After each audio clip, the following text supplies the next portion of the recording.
Hello viewers, M story চ্যানেলের পক্ষ থেকে আমি অঙ্কিতা। আমাদের ভিডিওগুলোর নোটিফিকেশন সবার আগে পেতে হলে নিচে থাকা সাবস্ক্রাইব বাটনটি ক্লিক করে পাশে থাকা বেল আইকনটি প্রেস করে রাখুন। আর আমাদের ভিডিওগুলোতে লাইক, শেয়ার আর কমেন্ট করতে মোটেও ভুলবেন না।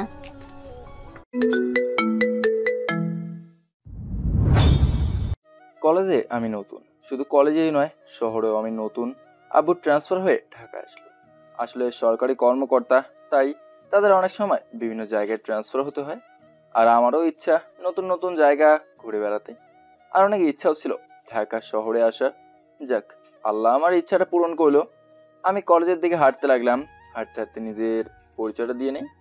বরাবরের মতো আমি উবাইদুর রহমান অন্তর, অনার্স দ্বিতীয় বর্ষে পড়ি। কিন্তু এখন ঢাকা শহরে পড়তে হবে, তার কারণ তো আপনারা জানেন। পরিবারের একমাত্র আদরের ছেলে আমি, আম্মু আব্বু মিলেই আমাদের পরিবার। বাকি কাহিনী গল্পে জানতে পারবেন। আমি কালকে এই কলেজে অ্যাডমিশন নিলাম, আর আজকেই আমার প্রথম দিন এই কলেজে। জানি না এই কলেজের মানুষ কেমন হবে, শুধু কলেজ নয় এই শহরের মানুষ কেমন হবে তাও আমার অজানা। তবু বুকে বল নিয়ে ক্যাম্পাসে হেঁটে গেলাম। এই চম্মা উদ্দিন। কে যেন আমাকে চশমা উদ্দিন বলে ডাক দিল। আসলে আমি একটা চশমা পরেই আছি, যার কোনো পাওয়ারই নাই, বলতে পারেন শো অফের জন্য। কিন্তু আমি বললাম ভদ্র থাকার জন্য। এই চশমিশ, চোখের সাথে কি কানেও কম শুনিস নাকি? জি ভাইয়া বলুন, আমাকে কেন ডাকলেন? দেখে তো ভদ্রঘরের ছেলেই মনে হচ্ছে। থ্যাংক ইউ ভাইয়া। সেখানে শুধু ছেলেটাই না, সেখানে দুজন মেয়ে আর তিনটা ছেলে উপস্থিত আছে। তবে মেয়েগুলো শার্ট প্যান্ট পরা, যা দেখে আমার কেমন জানি লাগতেছে। এই তোর নাম কি রে? কলেজে তো নতুন মনে হচ্ছে। জি, আমার নাম মোহাম্মদ উবাইদুর রহমান অন্তর, আর আমি আজই কলেজে আসলাম। সেখান থেকে মেয়ে একটা বলে, ফার্স্ট ইয়ার মনে হচ্ছে। না, সেকেন্ড ইয়ারে পড়ি। আসলে আমার আব্বু এই শহরে ট্রান্সফার হয়েছে, আর আমারও ইচ্ছা ছিল ঢাকা শহরে আসার। বাবা, দেখতে তো অনেক ইনোসেন্ট মনে হচ্ছে। আর ভালোই তুই আমাদের সাথে পড়িস। আচ্ছা, মুরগি হতে পারিস? সরি। এত নেকানা সেজে মুরগি হতো? ছেলে কোনোদিনও মুরগি হয় নাকি? ছেলেরা মোরগ হয়, মুরগি না। আর আমাকে আপনারা মনে হয় র্যাক দিচ্ছেন। দিচ্ছি। আসলে নতুনদের এইভাবেই আমরা স্বাগতম জানাই। তো কথা বলিস না কেন? কিন্তু আমাকে কিছু বলতে যাবে, তখন গাড়ির হর্ন শোনা যায়। আর খেয়াল করলাম সে হর্নের আওয়াজ শুনে সবাই কেমন যেন চুপসে গেল। আমি দেখলাম আমার পিছন বরাবর একটা কালো গাড়ি ক্যাম্পাসে দাঁড়ালো। আর দেখলাম সবাই নিস্তব্ধ হয়ে গেল, তাদের মুখে কোনো কথা নেই। দেখলাম সেই গাড়ি থেকে দুজন কালো পোশাক পরা গার্ড বের হলো, আর সেখান থেকে একজন গাড়ির দরজা খুলে দিল। সেখান দিয়ে একটা মেয়ে বের হলো, যা দেখতে অপরূপ সুন্দরী। কিন্তু সেই মেয়েটাকে দেখে সকলের চোখে ভয় দেখলাম। এবার প্রশ্ন হলো, কি এই মেয়ে? কেন সবাই এই মেয়েটাকে দেখে ভয় পেয়ে গেল আর একদম নিস্তব্ধ হয়ে গেল, যেন মনে হচ্ছে কার জন্য শোক দিবস পালন করতেছে। এই সুযোগে আমিও সেখান থেকে কেটে পড়ি। কিছু দূরে যেতেই দিলাম দৌড়, পরে না হলে মেয়েটার সম্পর্কে জেনে নেব। কিন্তু সেখানে থাকলে আমাকে র্যাগের শিকার হতে হবে। আমি ওই ক্যাম্পাসের অন্যদিকে চলে যাই। সেখানে একটা বট গাছ আছে, যা সিমেন্ট দিয়ে ভরাট করে রাখা, যেটাতে মানুষ বসতেও পারবে। আমিও সেখানে বসে পড়ি। দৌড়ানোর কারণে আমি একটু হাঁপিয়ে যাই। এই যে মিস্টার। আমি তাকে দেখি একটা মেয়ে আমার দিকে পানির বোতল দিয়ে দিল। আমি হা করে আছি। কি হলো নীল? দেখে তো মনে হচ্ছে অনেক তৃষ্ণার্ত। নীল, পানি খান। Thank you. তারপর পানির বোতলটা নিয়ে পানি খেলাম। তারপর মেয়েটাকে পানির বোতলটা দিয়ে দিলাম। আপনার ভাগ্য একদিক দিয়ে ভালো, একদিক দিয়ে খারাপ। মানে আপনি অল্পের জন্য র্যাগের শিকার থেকে বেঁচে গেলেন, কিন্তু এখন থেকে আপনাকে অন্যদের মতো চুপচাপ থাকতে হবে। কেন? এখানে কি কথা বলা নিষেধ নাকি? না, তবে এইমাত্র একটা মেয়েকে দেখলেন না, সেই মেয়েটার সামনে তো দূরে থাক, তার উপর যদি কারো ছায়াও পড়ে না, তাহলে সেই মেয়েটা ওই মানুষটার অবস্থা খারাপ করিয়ে ছাড়ে, বলতে গেলে আত্মরা করিয়ে ছাড়ে। আমি মেয়েটার কথা শুনে কিছুটা অবাক হলাম। কেন, এই কলেজ তার নাকি? বলতেই পারেন। আসলে আপনি জানেন না মেয়েটাকে। আপনাকে তো দেখেই নতুনই মনে হচ্ছে। হ্যাঁ, আমি নতুন। আপনি অন্য কলেজে গেলেই ভালো হতো, কারণ এখন এই কলেজে কেউ থাকতে চায় না। কেন? এখানে কি হয়েছে? সবই মেয়েটার জন্য। কেউ কোনো মজা করে বেড়াতে পারে না, সবাইকে সাবধানে চলাফেরা করতে হয়। আর আমাদের সকলকেই সেই মেয়েটার কথা মতো চলতে হয়, এমনকি লেকচাররাও, প্রিন্সিপাল স্যারও। কেন? মেয়েটা ভূত না ভাল্লুক? মেয়েটা ভূত ভালো বললে ভুল হবে। বলতে গেলে মেয়েটা একটা লেডি মাফিয়া। তার কথা মতো পুরো ক্যাম্পাস চলে। আর তার এই শক্তি আসে তার বড় ভাই লিটন থেকে, যে আমাদের ঢাকা শহরে একজন বিজনেসম্যান হলেও ওয়ানলি একজন নামকরা মাফিয়া, যে পুরো ঢাকা শহরে রাজত্ব করে বেড়ায়। আর লিটন ভাইয়ের একমাত্র বোন হওয়ার কারণেই সেও তাকে ফ্রেন্ড দিয়ে দিচ্ছে, যার ফল আমাদের প্রকট হচ্ছে। আমি এই লিটন ভাইয়ের কথা এখানে আসার আগেও শুনলাম, মনে করেছিলাম সামান্য একজন গুন্ডা হবে, তবে ঢাকা শহরের মাফিয়া কিং হবে তা জানতাম না। এখন তো গেল টুকু গেলাম।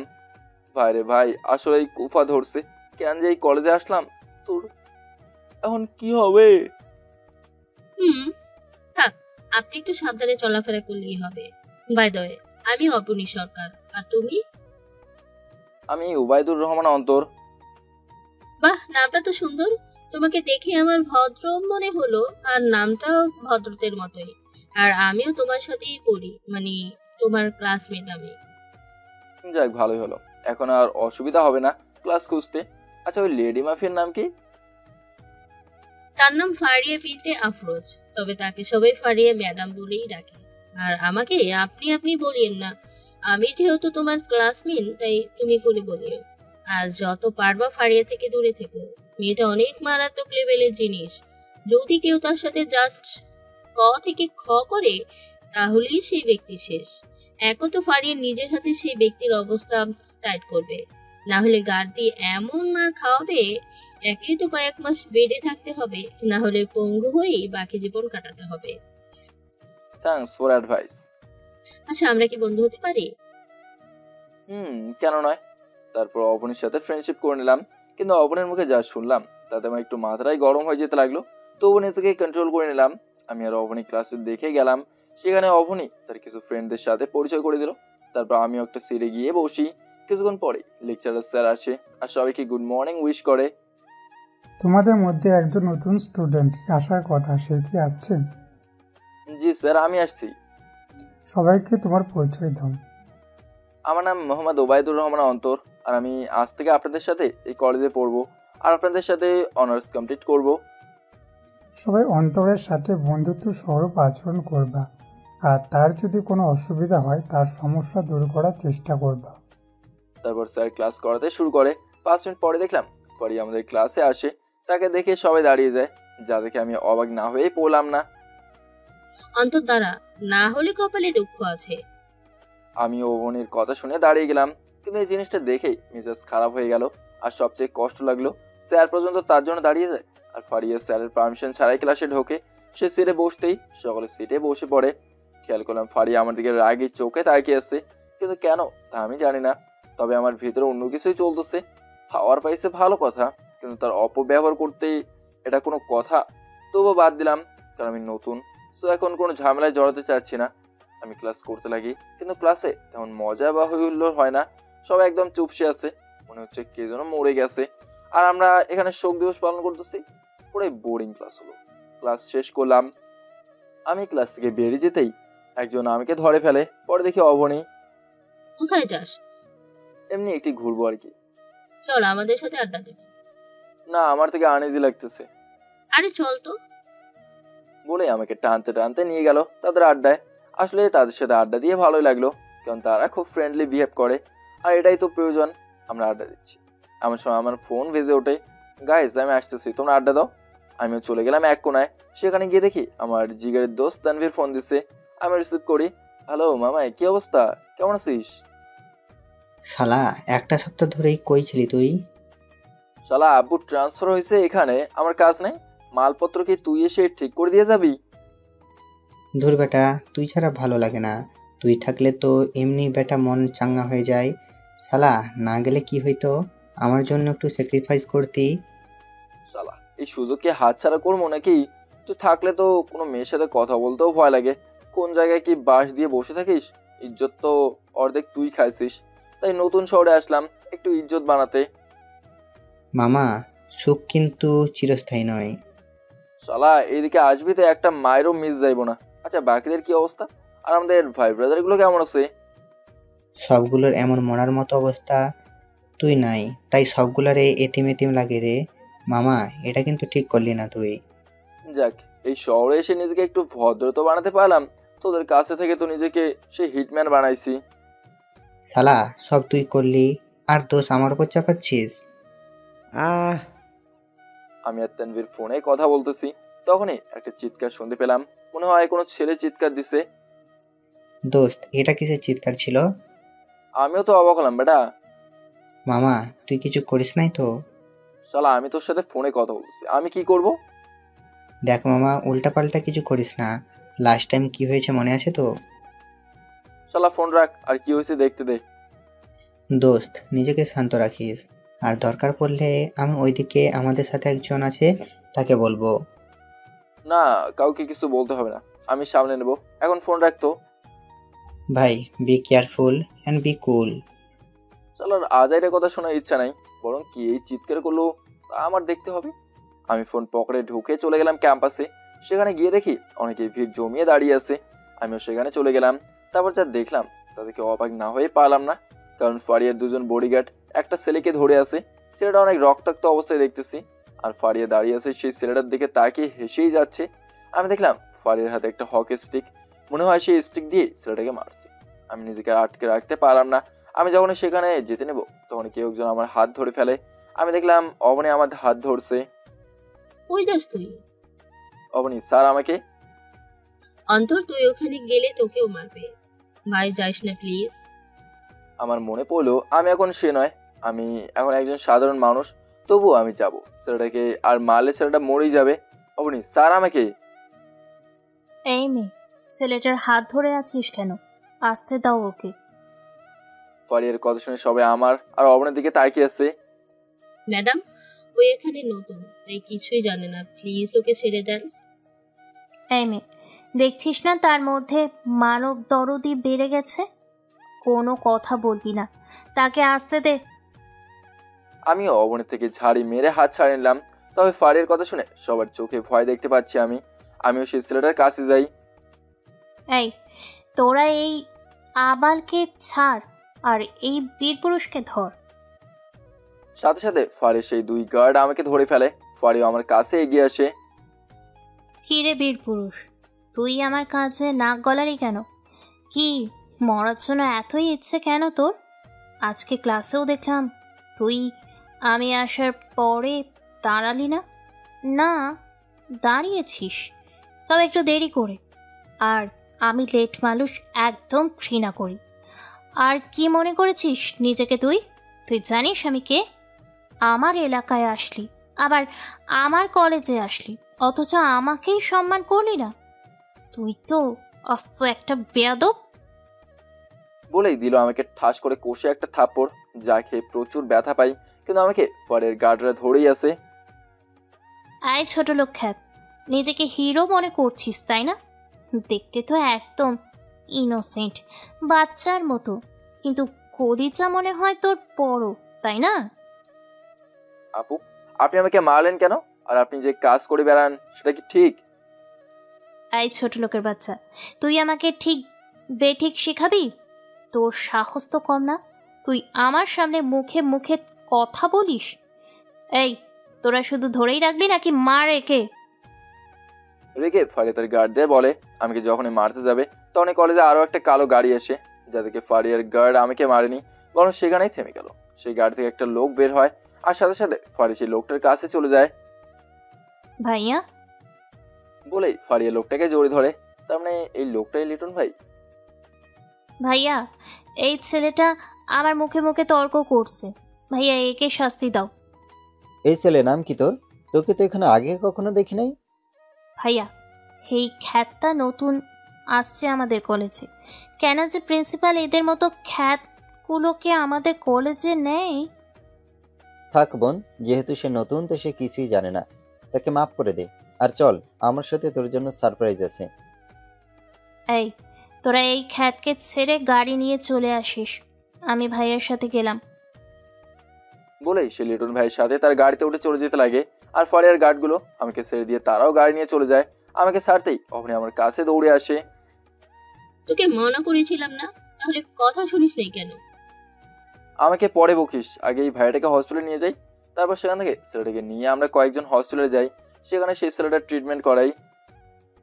এই অন্তর, তোর তো ঠোঁট ফেটে গেছে, কেন তুই এই ঝামেলা জড়াতে গেলি? মানা করেছিলাম না তোকে? আরে বাদ দে, সেখানে কয়েকটা ছেলের সাথে কথা বলি, তারা নাকি যে ছেলেটাকে ফাড়িয়ে মারছে তার বাড়ি চিনে, তাই দায়িত্ব দিলাম ছেলেটাকে বাড়ি নিয়ে যেতে। আর আমিও সবার থেকে বিদায় নিয়ে বাড়ি চলে গেলাম। বাড়িতে ঢুকতে আম্মুর সাথে দেখা। কিরে, আসছিস? যা ফ্রেশ হয়ে নে, আমি খাবার দিচ্ছি। আমিও আমার রুমে গিয়ে ফ্রেশ হয়ে নেই, তারপর নিচে এসেই ডাইনিং টেবিলে বসে পড়ি। আজকের ঘটনাটা আমি বসে বসে চিন্তা করতে লাগলাম। পাওয়ার পেয়ে কিভাবে তা অপব্যবহার করতেছে তারা। না, এর কয়েকদিন এদের তামাশা দেখবো, পরে কিছু করব। আমি শুধু কয়েকদিন যাক। কিরে, কি ভাবছিস তুই? কই কিছুই না, খাবার দাও, খিদে লাগছে। নে। তারপর খাবার দিল আর আমিও খেতে লাগি। কিরে, তোর ঠোঁটে কি হয়েছে? আরে কিছুই হয় নাই, একটু পরে গেছিলাম তাতেই ঠোঁট ফেটে গেছে, বাদ দাও তো। তারপর খাবার খেয়ে নিলাম। সেই দিনটা আমি সুন্দর মতোই কাটালাম। সকালবেলা অন্তর, এই অন্তর, কিরে কলেজে যাবি না? যাবো, একটু ঘুমায়, পরে যাব। এই ওঠ তাড়াতাড়ি। আব্বু আজকে তুমি ডাকলা কেন? আম্মু কই? তোর আম্মু নাস্তা বানাতে ব্যস্ত আর আমাকে বলছে তোকে ডাকতে, আর এমনিও কথা আছে তোর সাথে, তাই তাড়াতাড়ি ফ্রেশ হয়ে নে, আমি গেলাম, ডাইনিং টেবিলে কথা হবে। বলে আব্বু চলে গেল। আমি উঠে চলে যাই ফ্রেশ হতে। ফ্রেশ হয়ে এসে নিজেকে আয়নার সামনে দেখতে লাগলাম। আমি যখন নিজেকে দেখি তখন আমি অন্য কাউকেই অনুভব করি, এমন একজন যে চাইলে অনেক কিছুই করতে পারবে, যার পথে কেউ বাধা হতে পারবে না। কিন্তু আমি মানুষের উপর শাসন করতে চাই না, আমি মানুষের মন ভালোবাসা দিয়ে জয় করতে চাই। আমি আমার চুলগুলো একটু আঁচড়ে নিলাম আর চুলগুলো শুয়ে দিলাম। আমি চাই নিজেকে সবার সামনে একজন ইনোসেন্ট ছেলে হিসেবে প্রকাশ করতে, ওই জিনিসটা হিসেবে নয় যেটা আমি আসলেই। আমি আমার চশমাটা পরে নিলাম, তারপর চলে গেলাম নাস্তা করতে। সেখানে গিয়ে আমি টেবিলে বসলাম আর আব্বু আগের থেকে সেখানে বসে আছে। তবে আব্বুকে দেখে একটু চিন্তিত মনে হচ্ছে। আব্বু আমাকে কি বলতে চাইছিলা? বাবারে, আমি অনেক বড় একটা ভুল করে ফেলেছি, তোকে আর তোর আম্মুকে এখানে এনে। কেন আব্বু, কি হলো আবার? বাবারে, আমি মনে করেছিলাম এই শহরটা শান্তশিষ্ট শহর হবে, কিন্তু তোদের তো আমি গুন্ডা মাস্তানদের এলাকায় নিয়ে আসলাম। এখানে সারাক্ষণ মারামারি খুন খারাপি লেগেই থাকে। এখন আমি চিন্তায় পড়ে গেলাম রে বাবা। আরে আব্বু চিন্তা করিও না, আমরা যদি সাবধানে চলাচল করি তাহলে আমাদের কেউ কোনো ক্ষতি করবেই না। সো এত টেনশন মাথায় আনিও না তো। আম্মু নাস্তা নিয়ে আসে আর আমরা নাস্তা করে নিলাম। তারপর আমিও আব্বু আম্মুর থেকে বিদায় নিয়ে চলে গেলাম কলেজে। আমি কলেজের প্রায় গেটের সামনে চলেই আসছি। আমার সময় আমার গায়ে জুসের বোতল কে যেন ছুঁড়ে মারলো, সেটা সোজা আমার কাছে এসে গায়ে লাগে।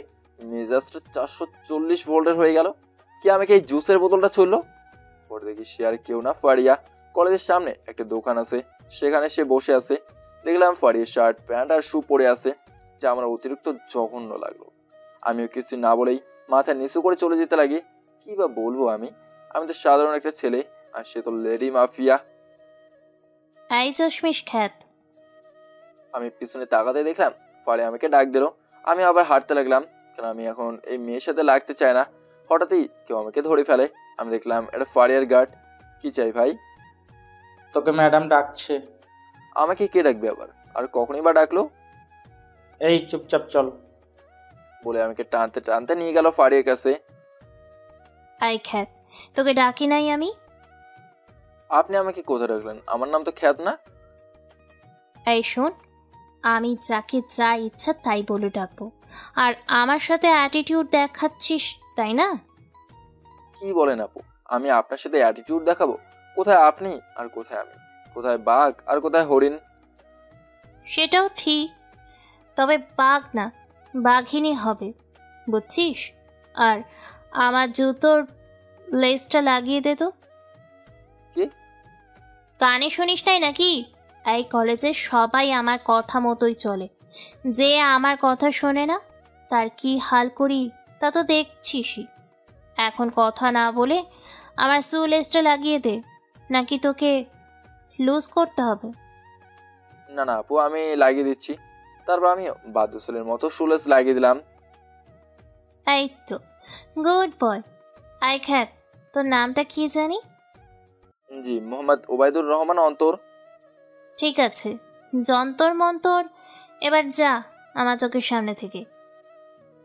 আমিও চুপচাপ মাথা নিচু করে চলে গেলাম কলেজে, কিন্তু মাথায় আমার রক্ত চড়ে বসে আছে, কারণ মেয়েটা প্রতিনিয়ত সবাইকে টর্চার করে বেড়ায়।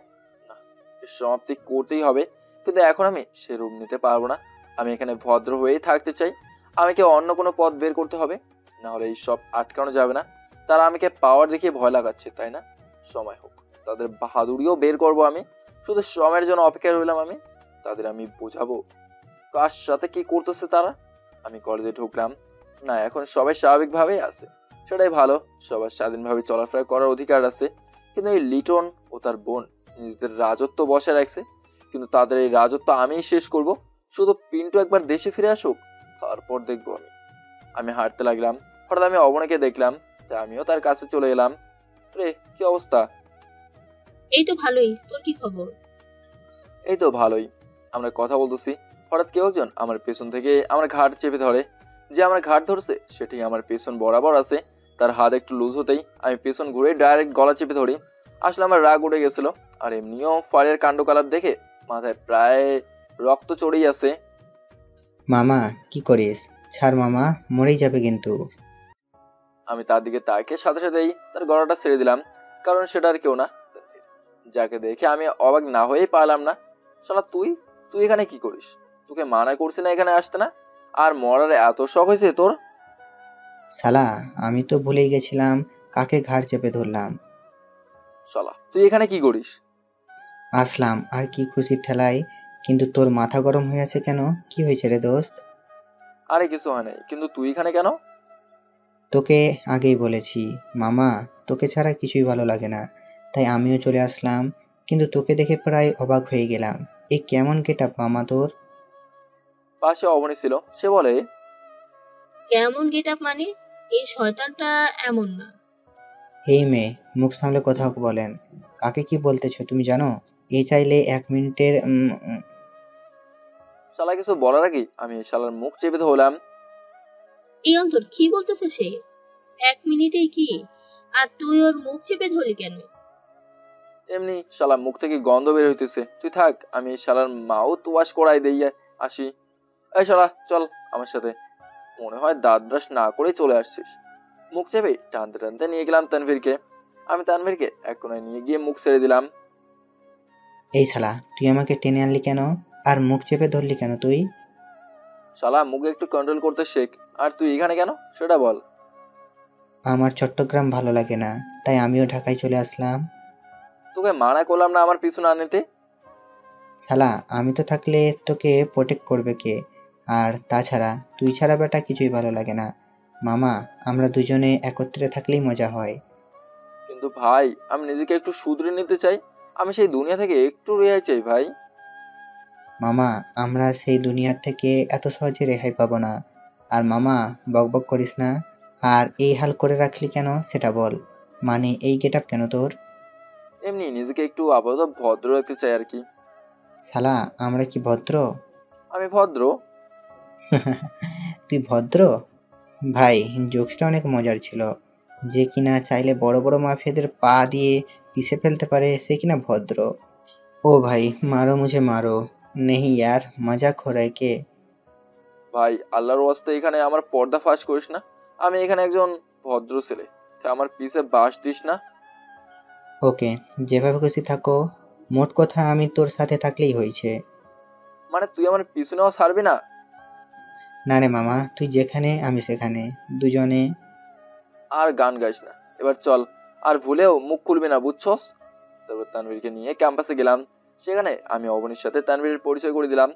এরপর আমরা ক্লাসের দিকে চলে গেলাম। তবে তানভীরকে আমার সাথে যেতে দেখে অবাক হলাম। এই শালা তুই কই যাস? দোস্ত, আমি ক্লাস করব না নাকি? মানে তুইও ট্রান্সফার সার্টিফিকেট নিয়ে আসছিস? ওয়ো, এবার কথা বন্ধ কর আর ক্লাসে চল। তারপর তানভীরকে নিয়ে ক্লাসে গেলাম। সেখানে গিয়ে তো আমি আর তানভীর একসাথেই বসি। কিছুক্ষণ পরে স্যার আসে, আর আমরাও তাকে সম্মানের জন্য দাঁড়িয়ে যাই। মামা, স্যার টাকলা। না রে মামা, স্যার টাকলা না, স্যারের মাথায় এয়ারপোর্ট। তারপর স্যার এসে তানভীরের সাথে পরিচয় করে দেয়। এরপর ক্লাস করাতে থাকে। ক্লাস প্রায় আধা ঘন্টা করানো শেষ। এমন সময় ফারিয়ার এন্ট্রি। ফারিয়াকে দেখে সবাই দাঁড়িয়ে যায় এবং আমিও। শালা দাঁড়ালি কেন? আর মেয়েটা লেট করে ক্লাসে আসলো, তাও স্যারের পারমিশন না নিয়ে ক্লাসে ঢুকলো, এটা তো বেয়াদবি। তানভীর দাঁড়া। না, এই মেয়েটারে আমি এখনই মাথায় তুলে আছাড় দিব। আমাকে রাগ কন্ট্রোল করতে বলে তুই রেগে যাচ্ছিস? তারপর তানভীর দাঁড়ালো, তবে তার চেহারায় রাগ দেখতেছি। তানভীর এমন অবস্থায় আছে মনে হয় এখনই ফারিয়ার অবস্থা কাহিল করে দেবে। দেখলাম ফারিয়া তানভীরের দিকে রেগে তাকিয়েছিল, আর ক্লাস চলা অবস্থায়ও তানভীরের দিকে তাকিয়েছিল। ক্লাস শেষ, আমি আর তানভীর বাইরে গেলাম। দেখলাম তানভীরের মাথা গরম হয়ে আছে। মামা কি হয়েছে তোর? এই বেয়াদব মেয়েটা কে রে? লিটনের বোন। লিটনের দাপট দিয়ে এইসব করেই বেড়ায়। সারা লিটন এবার তো শেষ। অন্তর, তুই করবি নাকি আমি করব? Bro chill and be cool. এখন শুধু তামাশাটা দেখেই যা, পরে এইগুলোর জন্য ব্যবস্থা হবে। No chilling, only killing. আমার মাথা গরম হয়ে আছে। এই ইঁদুরের বাচ্চাগুলো এইভাবে দাপট দেখাচ্ছে, তাহলে আমাদের কেমন দেখানো উচিত? আমরা কথা বলতেছি, এমন সময় ফারিয়া তার দুইটা গার্ড নিয়ে আসলো। এই ছেলে, তুই আমার দিকে এইভাবে তাকিয়েছিলি কেন? না মানে আপু, আপনি তো অনেক সুন্দরী, তাই ভুলে তাকাই ফেলছে, তার জন্য আমি সরি বলতেছি। ও তাই? তুই ওর পক্ষ থেকে সরি বলতেছিস? ওর জন্য মার খেতে পারবি? আমি দেখলাম তানভীর পুরাই রেগে আগুন হয়ে গেল, তাই আমি আস্তে করে শালার হাত চেপে ধরলাম আর চোখের ইশারা দিয়ে তাকে বুঝিয়ে বললাম শান্ত হতে। কিন্তু সে আমাকে ইশারা দিয়ে তার কোমর দেখালো, আর আমিও কোমর দেখে শকড খেয়ে গেলাম। সাথে সাথে আমি তার শার্ট ঠিক করে দিলাম। আয় খ্যাত, তুই তো এই কলেজের নিয়ম জানিস, তাহলে ওকেও একটু বুঝিয়ে দিস, না হলে পরে পস্তাতে হবে ওকে। জি আপু, আপনি নিশ্চিন্তে যান, আমি ওকে আপনার রুলসগুলো বুঝিয়ে দেবো। হুম। বলে ফায়ার তার গার্ড নিয়ে চলে গেল, আর আমিও তানভীরকে এক সাইডে নিয়ে যাই। শালা এটা কেন আনলি? মামা, সেফটির জন্য। কিন্তু এই মেয়েটা তোর সাথে এমনভাবে কথা বললো কেন? আরে মামা চিল করতো, আর কলেজেও কি এটা আনতে হবে নাকি? শালা আমি তো আর তুই না যে একটা কলমকেও হাতিয়ার বানাই ফেলতে পারি। তাই বলে এটা নিয়ে আসবি তুই? দেখ ভাই, আমি এখন এখানে ভালো হতে আসছি, কিন্তু এখন তুই এসে আবার আমাকে সেই মানুষটা বানাতে চাচ্ছিস। দোস্ত, এখন ভালোর যুগ নাই। এখন ভালো মানুষ পাইলে মানুষ তাকে পুরাই খেয়ে ফেলে। আর কথা রইল তুই ভালো মানুষ, তা আমার থেকে ভালো কে আর জানে। ভাই এই টপিক আর কোনো কথা বলিস না, আপাতত কুল থাক। আর কথা রইলো এই লিটন ও তার বোনের, সেটা পিন্ডু আসলেই সমাধান হবে। তাই এখন চুপচাপ সব দেখেই যা। শালা লিটন আর তার বোন তো জানে না তারা কত বড় বিপদ ডেকে আনছে। সেটাও ঠিক। ওই বলে না, নিজের পিছে নিজেই বাঁশ দেওয়া, হ্যাডা ফেস। তারপর আমি আর তানভীর চলে গেলাম কলেজের বাইরে। আমি আর তানভীর রাস্তায় হাঁটতে লাগলাম। মামা, কয়েকটা টান হবে নাকি? চল, আমারও ভালো লাগতেছে না। তারপরে এক কোনায় গিয়ে দুজনেই ধরে দিলাম সিগারেট, দুজনেই মজায় মজায় টানতে লাগলাম। তো এখন কই থাকবি তুই? কেন, হোস্টেলে আছে সেখানে থাকবো। কিন্তু আমাদের বাড়িতে খাবার খাবি। না রে মামা, তোর বাসায় যেতে ভয় লাগে আঙ্কেলের জন্য, যে রাগী মানুষ উনি। কি আর করবো বল, তবুও রাগী হলেও ভালো, সব সময় সঠিক শিক্ষাটাই দিছে, সেটাই অনেক আমার জন্য। এখন চল আমরা একসাথে লাঞ্চ করব। না মামা, পরে অন্য একদিন। শালা যাবি কিনা বল? না না না, আমি কেন, আমার 14 গোষ্ঠীও যাইবো, তুই রাগিস না দোস্ত। শালা এত ভয়ের কি আছে? হ, ভয়ের কি আছে তাই না? আমি তো দেখছি যখন তোর রাগ উঠে তুই কি করিস। তোর শালা চল তো। তারপর তানভীরকে নিয়ে বাড়ি চলে গেলাম। আম্মু দেখো, তানভীর হারামি আসছে। আম্মু এসে তানভীরকে দেখে অবাক। তানভীর, কেমন আছো বাবা? আসসালামু আলাইকুম আন্টি, কেমন আছেন? এই তো ভালো। আচ্ছা, তোমরা ফ্রেশ হয়ে আসো, আমি খাবার রেডি করতেছি। ওকে আম্মু। তারপর তানভীরকে নিয়ে রুমে চলে যাই আর ফ্রেশ হয়ে আসি। এরপর আমরা তিনজনে খাবার খেয়ে নেই। তারপর আমি আর তানভীর রুমে চলে যাই। আমরা দুজনে খাটে শুয়ে পড়ি। অন্তর, তুই ওই শহরেও নিজেকে সকলের সামনে ভদ্র হিসাবে প্রকাশ করলি, তবে সেখানে চশমা পরিস নাই, আর এখানে তো তুই ভদ্র পুরো ম্যাক্স হয়ে গেলি। দেখ শালা, আব্বু আম্মু আমাকে ভদ্র ছেলে বানাতে চাইছে, তাই আমিও তাদের খুশির জন্য সকলের সামনে ভদ্র সেজে থাকি। কিন্তু আঙ্কেল আন্টি তো আর জানে না যাকে তারা ভদ্র বলে জানে সে তো আসলে একটা শয়তান। দোস্ত, তুই আসলে একটা ভদ্র শয়তান যে কিনা উপরে একটা পার্ট দেখায় আর গোপনে একটা পার্ট দেখায়। ওই যেটাকে বলে উপরে ফিটফাট ভিতরে সদরঘাট। আচ্ছা, তোর জিনিসটা কই? আছে আর কি কোথাও। কেন? না এমনি। তবে মামা, একটা কথা মানতে হবে, বোকা বানানো তো তোর থেকে শেখা দরকার। যেভাবে গেট আপ নিচ্ছিস না, যে কেউ ধোকা খেয়ে যাবে। এটাই তো মজা। এভাবেই কথা বলে আমরা দুজনে দুপুর পার করলাম। বিকালবেলা মামা চল শহরটা একটু ঘুরে আসি। চল। তারপর দুজন মিলেই বাড়িতে থেকে বেরিয়ে শহর ঘুরতে ব্যস্ত হয়ে পড়লাম। আসলে নতুন শহর, তাই একটু চিনে রাখাই ভালো। সন্ধ্যা পর্যন্ত আমরা ঘোরাঘুরি করলাম। অন্তর চল, নাস্তা করব, খিদা লাগছে। চল। তারপর দুজনে নাস্তা করে নিলাম। দেখলাম ঘড়িতে 7টা বাজে, তাই চিন্তা করলাম আরো একটু হাঁটা দেই। আমি তানভীর ভালোভাবে মজা করতে করতে হাঁটতে লাগলাম। আসলে এই শালার সাথে থাকলে সময় কখন চলে যায় নিজেও জানি না। আমরা দুজনে হাঁটতেছি। বাঁচাও! আমি আর তানভীর চিৎকার শুনে অবাক হয়ে গেলাম। দোস্ত, কে চিৎকার দিল রে? আমি কি করে জানবো, তবে মনে হচ্ছে কেউ বিপদে পড়ছে। চল খুঁজে দেখি। তারপর আমরা আশেপাশে খুঁজতে লাগি। কই, কাউকেই তো দেখলাম না। প্লিজ আমাকে ছেড়ে দিন। সামনে থেকে আওয়াজটা আসলো, চল তাড়াতাড়ি। তারপর আমি আর তানভীর সামনে গিয়ে দেখি বকার ছেলে একটা মেয়েকে জোর করতেছে, মুখে রুমাল বাঁধা। আমরা দুজনেই মুখে রুমাল বেঁধে নিলাম আর ঝাঁপিয়ে পড়লাম সেই বকার ছেলেগুলোর দিকে। আমি আর তানভীর মিলে সেই ছেলেগুলোকে ইচ্ছা মতো মারি। তবে এটাই শেষ নয়, সেই ছেলেগুলোকে আমরা আধমরা করে এক জায়গায় রাখি আর মেয়েটাকে সরিয়ে নেই। তানভীর, তুই আপুটাকে নিয়ে যা, ওনাকে দিয়ে আয়। আর শোন, তোর জিনিসটা দে তো, আর ভুলেও রুমাল খুলিস না। তারপর তানভীর থেকে সেই জিনিসটা নেই।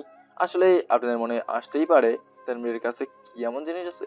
তাহলে শুনুন, তানভীরের কাছে বেশি কিছু না, একটা ফুললি লোডেড আছে, আর সেটাই আমি নিই।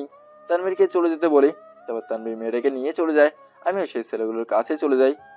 জানোয়ারের বাচ্চারা, তোদের জন্য আমাদের মা বোন সুরক্ষিত নেই। কোথা থেকে তোদের এত সাহস আসে? আমাদের এলাকা, আমরা যা ইচ্ছা করেই বেরাবো। তুই কে আমাদের থামানোর? এই এলাকা তো তোদের বাপের দল, তাই না? যা ইচ্ছা করেই বেড়াবে। আর চিন্তা কি করে করলে এই সকল পাপ কাজ করেই বেড়াবে, আর এমনি এমনি পার পেয়ে যাবি তোরা। তুই জানোস না তুই কার গায়ে হাত উঠিয়েছিস? আমি এই এলাকার এমপির ছেলে। সাথে সাথে গান রিলোড করে দিলাম সেই এমপির ছেলের গায়ে শুট করে। খেল খতম। এমপির ছেলের মাথা উড়াই দিলাম। তার সাথে থাকা বাকি দুজন খুব ভয় পেয়ে গেল। হয়তো ভাবছে আমি শুধু ভয় লাগাচ্ছি, কিন্তু আমি তো ভয় লাগাই না, ডাইরেক্ট মেরে দিই। যে অন্যায় করবে বা অন্যায়কে প্রশ্রয় দিবে তাকে কোনো কথা ছাড়াই উপরওয়ালার কাছে পাঠিয়ে দেওয়া হবে। শালা এমপির ছেলে, এখন চুপ হয়ে গেলি কেন? কোথায় গেল তোর বাপের দাপট? ওই জানোয়ারের বাচ্চা, এখন কি হলো? মনে করিস এমপির ছেলে বা মিনিস্টারের ছেলে হবি, তাহলে অন্যায় করে পার পেয়ে যাবি তোরা? তোদের মারার জন্য আইন রক্ষাকারী দরকার নেই রে, একজন ট্রু হিউম্যান প্রয়োজন। পাশে থাকা দুইজন ছেলে খুব ভয় পেয়ে গেছে। ভাই, আমাদের ছেড়ে দেন, আর কোনো দিন আমরা এমন কাজ করব না। ভাই, আমরা ভালো হয়ে যাব ভাই, আমাদের ছেড়ে দিন। সরি ভাইজানরা, আমি আপনাদের ছাড়তে পারবো না। যদি তোদের মধ্যে বিন্দু মাত্র মন মানসিকতা থাকতো তাহলে সেই মেয়েটার সাথে এমন করতি না। আর আমি এমনিও খুন করলে তার প্রমাণ রাখি না বলে সেই দুটো ছেলেকেও শুট করে দিলাম। Game over. আমার সামনে এখন 3টা লাশ পড়ে আছে, তবে তাদের মেরে ফেলাই উচিত, কারণ এই সকল জানোয়ারদের জন্য আজ আমাদের মা বোনরা রাস্তায় সুরক্ষিত না। This just beginning. সামনে আরো লাশ পড়বে, হতে পারে গ্যাংস্টারদের বা কোনো কোনো কুকাজ করা মানুষের।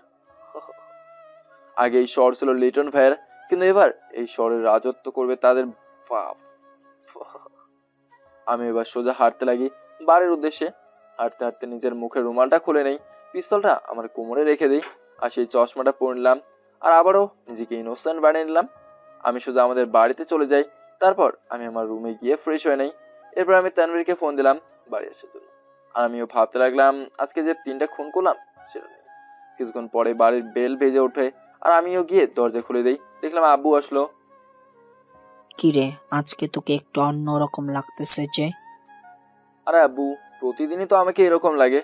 আব্বুর সাথে কথা বলতেছি, এরই মধ্যে তানভীর হাজির। তানভীরকে দেখে আব্বু অবাক। তানভীর, কিরে তুই এখানে? আঙ্কেল আসসালামু আলাইকুম, কেমন আছেন? ভালো, কিন্তু তুই ঢাকায় কি করিস? না মানে আঙ্কেল, আমিও ঢাকায় চলে আসছি। আসলে এলাকায় থাকতে থাকতে বিরক্ত হয়ে পড়লাম, তাই এখানে চলে আসলাম। কিরে তোরা এইভাবে থাকবি নাকি হাত মুখ ধুয়ে আসবে? তানভীর চল রুমে হাত মুখ ধুয়ে আসি। চল। তারপর আমি আর তানভীর সোজা রুমে চলে যাই। তুই হাত মুখ ধুয়ে আয়। তানভীর চলে গেল ফ্রেশ হতে, আর আমিও আমার আগের কথাগুলো মনে করতে লাগলাম। সত্যি আজ আগের দিনের কথা মনে পড়ে গেল। কি থেকে কি হয়ে গেলাম আমি। তানভীর বাইরে আসে। অন্তর, কি ভাবছিস তুই? অতীত আর কি। তোর অতীত আর বর্তমান একই, এখনো চেঞ্জ হয় নাই কোনো কিছু, শুধু একটু গেট আপ চেঞ্জ করছিস আর কি। আচ্ছা, ওই ছেলেগুলোকে কি করছিস? নকআউট। তানভীর আমার কথা শুনে থ হয়ে গেল। অন্তর, তানবীর, খেতে আয় তোরা। চল খাবো, খিদে লাগছে। তারপর তানভীর আর আমি চলে গেলাম রাতের খাবার খেতে। খাওয়া দাওয়া শেষ করে আমি তানভীরকে তার হোস্টেল পর্যন্ত এগিয়ে দিয়ে যেতে লাগলাম। এনে তোর পিস্তল। তবে দোস্ত, ছেলেগুলোকে মারা উচিত হয় নাই। আর যদি এইগুলোকে বাঁচিয়ে রাখি তাহলে কাল অন্যরা এই কাজগুলো করতে ভয় পাবে না। তাই অন্যদের শিক্ষা দিতে এগুলোকে শেষ করতে হলো। এখন দেখবি এলাকা শান্ত হয়ে যাবে। আচ্ছা বাদ দে, আমি যাই, কাল কলেজে দেখা হবে। আচ্ছা ভাই। তারপর আমিও বাড়ি চলে আসলাম। এসে এই রুমে গিয়ে চশমাটা খুলে খাটের পাশে টেবিলে রেখে শুয়ে পড়ি। আর যখনই চোখ বন্ধ করি তখন সেই রূপটাকে আমি দেখতে পাই, যা যে কোনো মানুষের রুহুকে কাঁপিয়ে দিতে পারে। এসব ভাবতে ভাবতে আমার ঘুম চলে আসে সকালবেলা। অন্তর, আপু আর কতক্ষণ ঘুমাবি? এবার ওঠ। আম্মু উঠতেছি, তুমি যাও। তারপর আম্মু চলে গেল আর আমি উঠে ফ্রেশ হয়ে নিলাম। তারপর রেডি হয়ে নাস্তা করতে চলে গেলাম, কিন্তু আব্বুকে দেখে চিন্তিত মনে হচ্ছে। আব্বু, তোমার আবার কি হইলো? কালকের ঘটনা জানিস? কি আব্বু? কাল রাতে 3টা ছেলে খুন হয়েছে, তবে তাদের মধ্যে একজন এই শহরের এমপির ছেলে। যদি এমপির ছেলেই সেফ না থাকে তাহলে আমরা কিভাবে নিশ্চিন্তেই থাকবো? আই সরি আব্বু, আমি তোমাকে বলতে পারবো না যে কাল সেই 3টে ছেলেকে আমি খুন করছি। আর তোমরা আমাকে যা জানো তা আমি না। আর কালকে ছেলেগুলোকে মারা গেছে সেগুলো ভালো না আব্বু, তোমাকে আমি কিছুই বলতে পারবো না। আরে আব্বু, তুমি এত মাথায় চাপ নিও না তো। আমি নাস্তা করে ব্যাগ নিয়ে চশমা পরে চলে গেলাম কলেজে। তবে কলেজে আজকে অনেকের মুখে হাসি দেখতে পাচ্ছি, বিশেষ করে মেয়েদের। আমি অবনীকে দেখে তার কাছে চলে গেলাম। কিরে শয়তানি, কি অবস্থা? অন্তর, আমি তো ভালোই, আর আজকে তো অনেক অনেক খুশি। কেন, আজকে কি ছেলের প্রপোজ পাইছিস নাকি? তুই অল টাইমে উল্টাই বলিস। এই যে এমপি ছেলে সিফাত আছে না, কাল নাকি সেই জানোয়ারটা খুন হয়েছে। সেই জানোয়ারটা অনেক মেয়ে জীবন নষ্ট করেছে এবং আমাদের প্রিন্সিপাল স্যারের মেয়েকেও ছাড়ে নাই। আমরা কতই না এবার বিচার চেয়ে আন্দোলন করলাম, কিন্তু সেই জানোয়ারটার বা বড় জানোয়ার মাফিয়া কিং ডেভিলের ভয় দেখে আমাদের চুপ করিয়ে দেয়। কিন্তু কাল সেই জানোয়ার সিফাত খুন হলো। আজকে তো সবার জন্য খুশির দিন যে এই জানোয়ারটা সিফাতকে মারছে। উপরওয়ালা তাকে যেন 100 বছর বাঁচাক। ওই সেমনি, আমাকে 100 বছর বাঁচিয়ে কি করাবে? আমার এত কিয়ামত দেখার ইচ্ছে নাই। আল্লাহ আমাকে তার আগেই ইমানের সাথে মৃত্যু করে দিও। তবে আর যাই বলি, আজ সকালে হাসি খুশি দেখে আমার মনটা ভরে গেল। তবে এমপি সকলকে মাফিয়া কিং ডেভিলের ভয় দেখে চুপ করে রাখছে, তাই না? তারও দিন ঘনিয়ে আসছে। ওয়েট কর চান্দু, তুইও পড়ে যাবি। তুই এটা তো খুশি হলি, আর আমার ফাটতেছে। পারে ভাই, এখন যদি আমাকেও মেরে ফেলে? ওই, তুই কি কোনো মেয়ের সাথে খারাপ ব্যবহার করছিস নাকি? করি নাই, কিন্তু আব্বু বলছে এই শহরে নাকি কোনায় কোনায় মানুষ খুন হয়। অবনি, আমার না মরার ইচ্ছা নাই। আমি তো বিয়েও করি নাই, আর সিঙ্গেলও। এখন যদি মাফিয়ারা আমাকেও মেরে ফেলে? আরে দূর বোকা, তোকে কে মারবে? তোর মতো ইনোসেন্ট ছেলেকে কেউ মারবে নাকি? প্রয়োজনে প্রেম করতে পারে। দেখলাম তানভীর আসতেছে আমাদের কাছে। মামা, তুই কালকে সেই লেভেলের কাজ করছিস? আমার কাছে আসতেই আমি তানভীরের মুখ চেপে ধরলাম। শালা মুখ সামলা। তানভীরের কানের কাছে মুখ করে বললাম, আর সাথে সাথে ছেড়ে দিলাম। অন্তর, তুই এর মুখ ধরছিলি কেন? ভালো লাগে, খুশির ঠেলায় আর কি। তারপর তিনজনের কথা বলতেই লাগলাম। এমন সময় আমাদের কলেজে একটা সাদা গাড়ি আসলো। আমরা তিনজন সেই সাদা গাড়ি থেকে হা করে তাকিয়ে আছি। আসলে এন্ট্রিটাই এমন নিল। সেখানে গাড়ি থেকে একটা মেয়ে নামে, যাকে দেখেই আমার মন লাড্ডু হয়ে গেল। আসলে মেয়েটাকে দেখার মতোই, আফসোসে ভালো লাগার কথা হলো মেয়েটা আধুনিক মেয়েদের মতো শর্ট প্যান্ট পরে নাই, বরং সাদা কালারের জামা পরছে, যা তাকে পরীর মতো দেখাচ্ছে। তবে আমি খেয়াল করলাম কলেজের সকল ছেলে মেয়ে তার দিকে তাকিয়ে আছে। মেয়েটা আমাদের দিকে আসতেছে। দেখলাম শালা তানভীর তার চুল ঠিক করতেছে। ইচ্ছে করছে সারালে দিই একটা। চিন্তা করলাম তার ভাবি বানামো, কিন্তু তানভীরকে দেখে মনে হচ্ছে সে মেয়েটাকে আমার ভাবি বানানোর ব্যবস্থা করতে লাগে। এক্সকিউজ মি, অনার্স ফার্স্ট ইয়ারের ক্লাসটা কোন দিকে?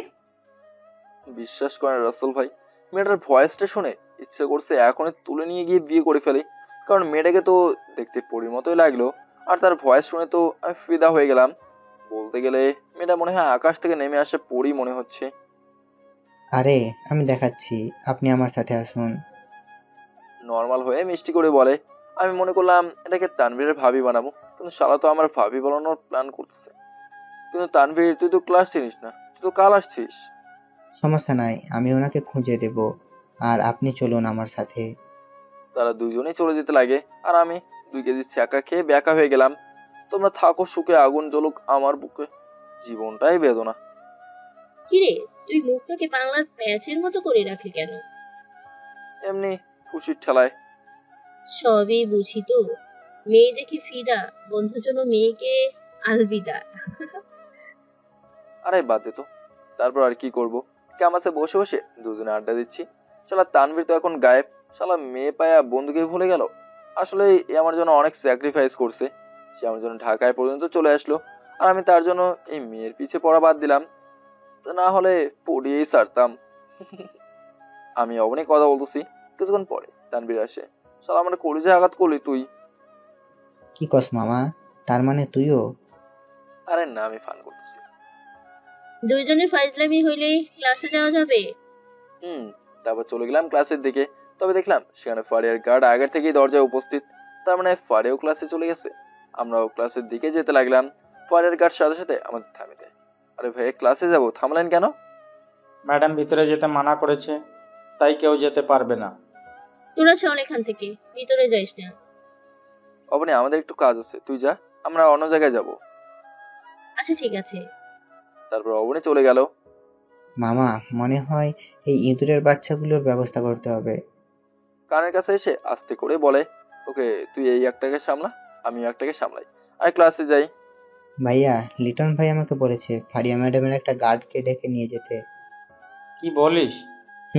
আপনি আমার সাথে আসুন, আর একজন এখানে থাকুক। আচ্ছা চলো। তারপর একজন গার্ড তানভীরের সাথে যায়, আর একজন দরজার সামনে দাঁড়িয়ে আছে। ভাই, ফারিয়া আপু কি করতেছে ভিতরে?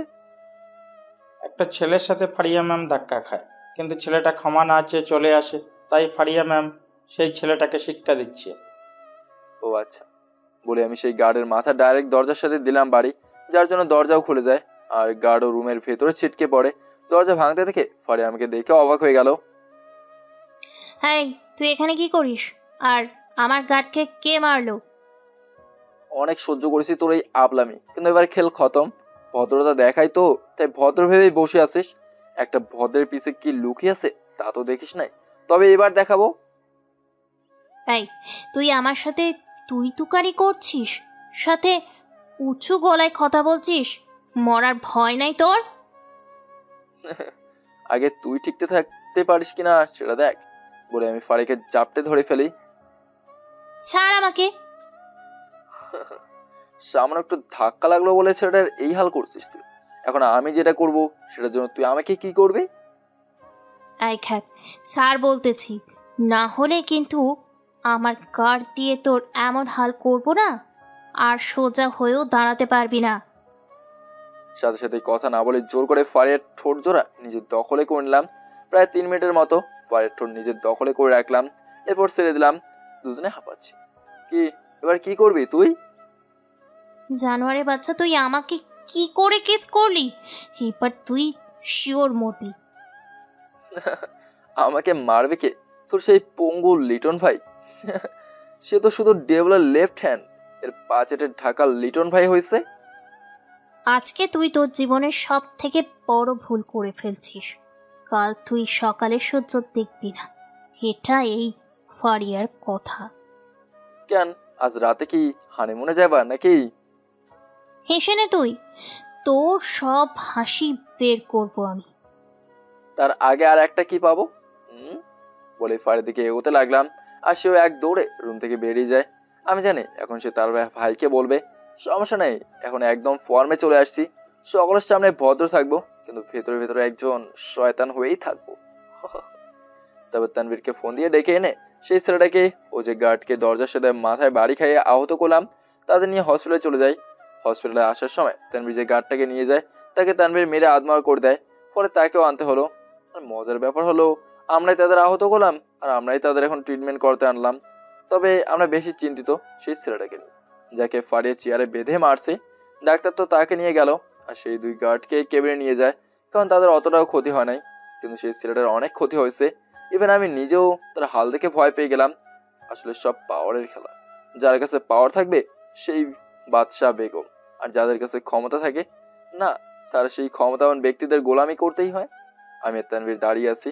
কিছুক্ষণ পরে ডাক্তার বের হয়। ডাক্তার, ছেলেটা এখন কেমন আছে? সে তো ভালো আছে, কিন্তু তার হাত ভেঙে গেছে, যা প্লাস্টার করে দেওয়া হলো। তবে তাকেও এখন অনেক রেস্ট নেওয়া দরকার। আচ্ছা, আপনারা ছেলেটার কে হন? হাই বন্ধু। ও, আপনাদের থেকে একজন আমার সাথে আসুন, আমি কিছু ওষুধ লিখে দেবো, সেগুলো নিয়ে আসুন। তানভীর তুই যা, আমি এখানে থাকি। ওকে। তারপর তানভীর চলে গেল আর আমিও আসি কোনো মতেই। চিন্তা করলাম কেবিনে গিয়ে একটু দেখে আসি ছেলেটার কি অবস্থা, আর তার বাসার ঠিকানা বা তার আম্মু আব্বু বা কোনো পরিচিত কারো নাম্বার নিতে পারি নাকি দেখি। আমি কেবিনে প্রবেশ করলাম, দেখলাম ভাইটা ঘুমাচ্ছে। যাক ভালোই, এমনি যা মার খাইছে আল্লাহ রক্ষা করছে। আমি ছেলেটার বেডের পাশে চেয়ার টেনে বসে বসে মোবাইল টিপতে লাগি। কিছুক্ষণ পর ছেলেটার হোশ আসে, ছেলেটা নড়ে ওঠে। আরে ভাই নড়িয়েন না, সোজা শুয়ে থাকেন। ভাই আমি কোথায়? আরে আজব, হাতে প্লাস্টার ব্যান্ডেজ, এটা দেখার পরও বোঝেন নাই আপনি কই? আরে আপনি হসপিটালে। ভাই আপনি কে? আপনার নাম কি? আমার নাম অন্তর, আর আপনার নাম কি? আমার নাম সিয়াম। আচ্ছা সিয়াম ভাই, আপনার বাসার বা কোনো পরিচিত কেউ নাম্বার দেন, কল করে বলি। না ভাই, আমার আম্মু আব্বু আর একটা ছোট বোন আছে, আমরা মধ্যবিত্ত পরিবারের সদস্য। এখন আম্মু আব্বুকে যদি আমার এই কথাটা বলি তাহলে তারা আমার জন্য দুশ্চিন্তা করবে। আমাকে আমার আব্বু আম্মু অনেক কষ্টে লালন পালন করেছে, তাই আমিও তাদের জন্য কিছু করতে চাই, তাই আমি মন দিয়ে পড়াশোনা করে যাচ্ছি। কিন্তু ভাই আজকে আমি ভুল করে সেই ফারিয়া ম্যাডামের সাথে ধাক্কা খাই, পরে সরি বলে চলে যাই, কারণ তারা ছিল অ্যাসাইনমেন্টে জমা দেওয়ার কথা। আমিও অ্যাসাইনমেন্ট জমা দিয়ে ক্লাসের দিকে যাই, আর উনি আমাকে অনেক মারে। ভাই আমরা মধ্যবিত্ত বলে আমরা মানুষ না, আমাদের কি অধিকার নাই স্বাধীনভাবে চলার? ভাই এই ফারিয়া আর লিটন মিলে গোটা কলেজকে দখল করে রেখেছে, এখন আমরা শান্তিতে চলাচলও করতে পারি না। আচ্ছা ভাই থাক ওইসব কথা, এখন এটা বলেন এখন কেমন বোধ করছেন? সে তো ভাই ভালো, থ্যাংক ইউ ভাই আমাকে সাহায্য করার জন্য। তবে আপনি আমাকে আনলেন কি করে? ফারিয়া তো ছাড়ার পাত্র না। আমি ছাড়িয়ে আনছি, আমরা কথা বলতেছি তখন তানভীর আসে। ভাই এখন কেমন লাগতেছে?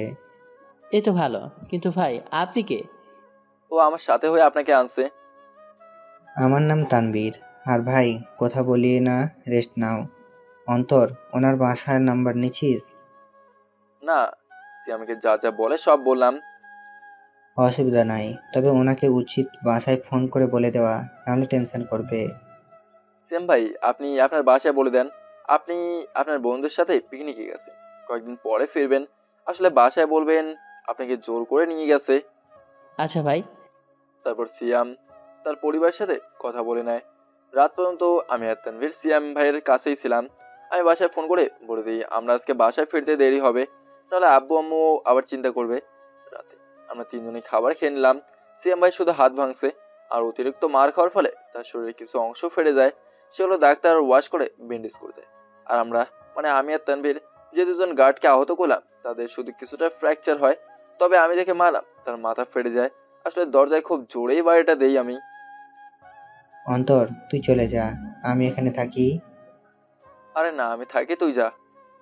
চুপ শালা, বাসায় যা, আমি থাকবো এখানে। আচ্ছা ঠিক আছে তুই থাক, আমি গেলাম। আর কোনো কিছু প্রয়োজন হলে ফোন দিবি। তারপর তানভীর থেকে বিদায় নিয়ে চলে গেলাম বাসায়। সেখানে গিয়ে তো খেলাম এক বকা। কোথায় ছিলাম, এত দেরি হয়েছে কেন, আর অনেক প্রশ্ন।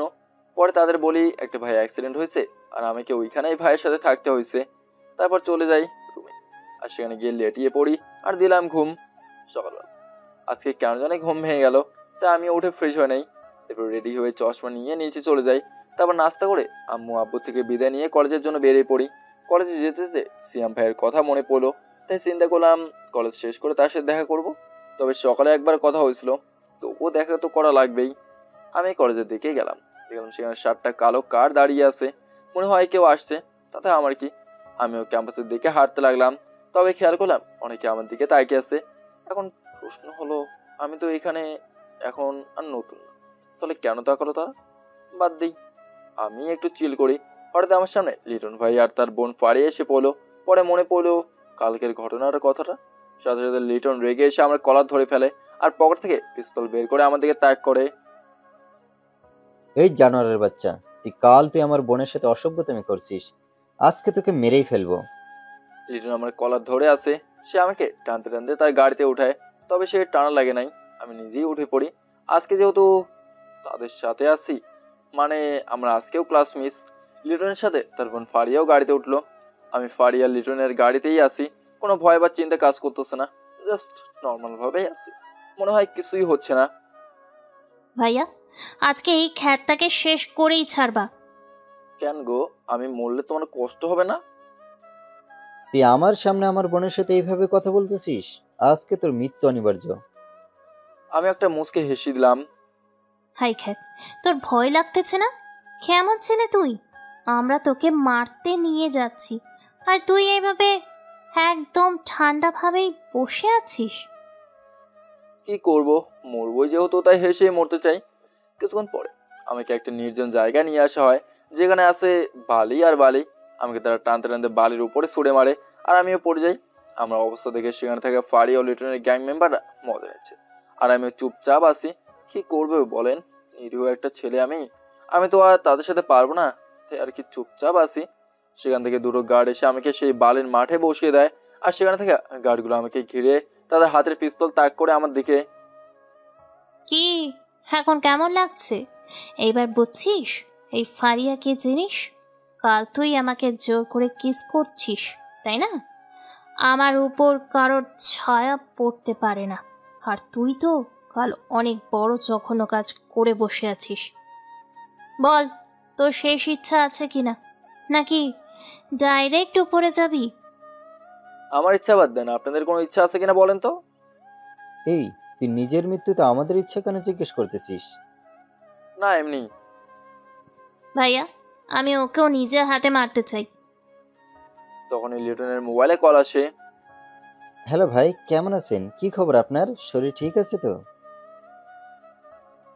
ভাই, আমরা তো বালির মাঠ আছে না, সেখানে। কেন ভাই? কি বলেন ভাই, আপনি সত্যি আপনি আসতেছেন? ভাই আপনি আসেন, তাহলে আপনার সামনে একটা বেয়াদব অসভ্য ছেলেটাকে মারবো। আপনি আসুন ভাই। তারপর ফোন কেটে দেয়। তোর ভাগ্য অনেক ভালো, তুই আরো কিছুক্ষণ বেঁচে থাকবি, কারণ আমাদের মাফিয়া কিং ডেভিলের লেফট হ্যান্ডের সাথে কথা বলছি, আর সে এখানে আসতেছে। কি বলিস ভাইয়া, উনি এখানে আসতেছে? হ্যাঁ রে বোন আমার, উনি আসতেছে। কিছুক্ষণ পরে দেখলাম 20টার মতো পাজারো গাড়ি এখানে আসে, তবে সেখানে একটা কার গাড়িও ছিল। সব গাড়িগুলো কালো কালারের ছিল।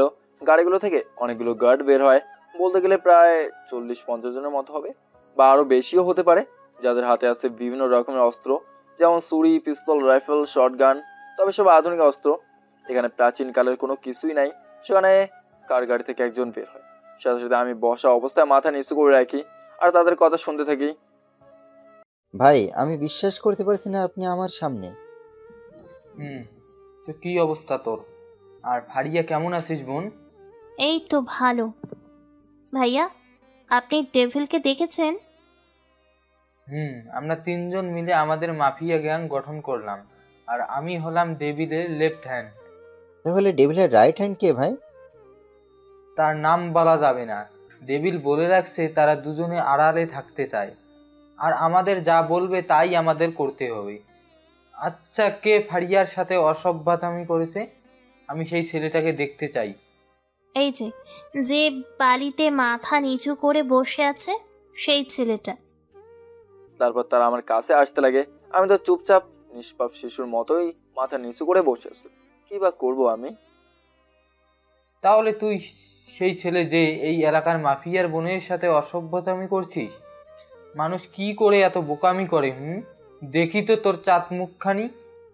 বলে আমার গাল চেপে ধরে আর আস্তে আস্তে আমার মাথা তোলে। আমিও তার হাসি মাখার চেহারা দেখে একটা মুচকি হেসে দিলাম। আমার দিকে সে লোকটার সাথে সাথে আমার গাল ছেড়ে দেয় আর উল্টে পড়ে, আর আমিও দাঁড়িয়ে পড়ি। আমার পেছন থেকে পিস্তল বের করি আর সোজা সেই লোকটার দিকে তাক করি। লোকটার নিচে বালিতে উল্টে পড়ে, আমার দিকে মুখ করে বসে আছে।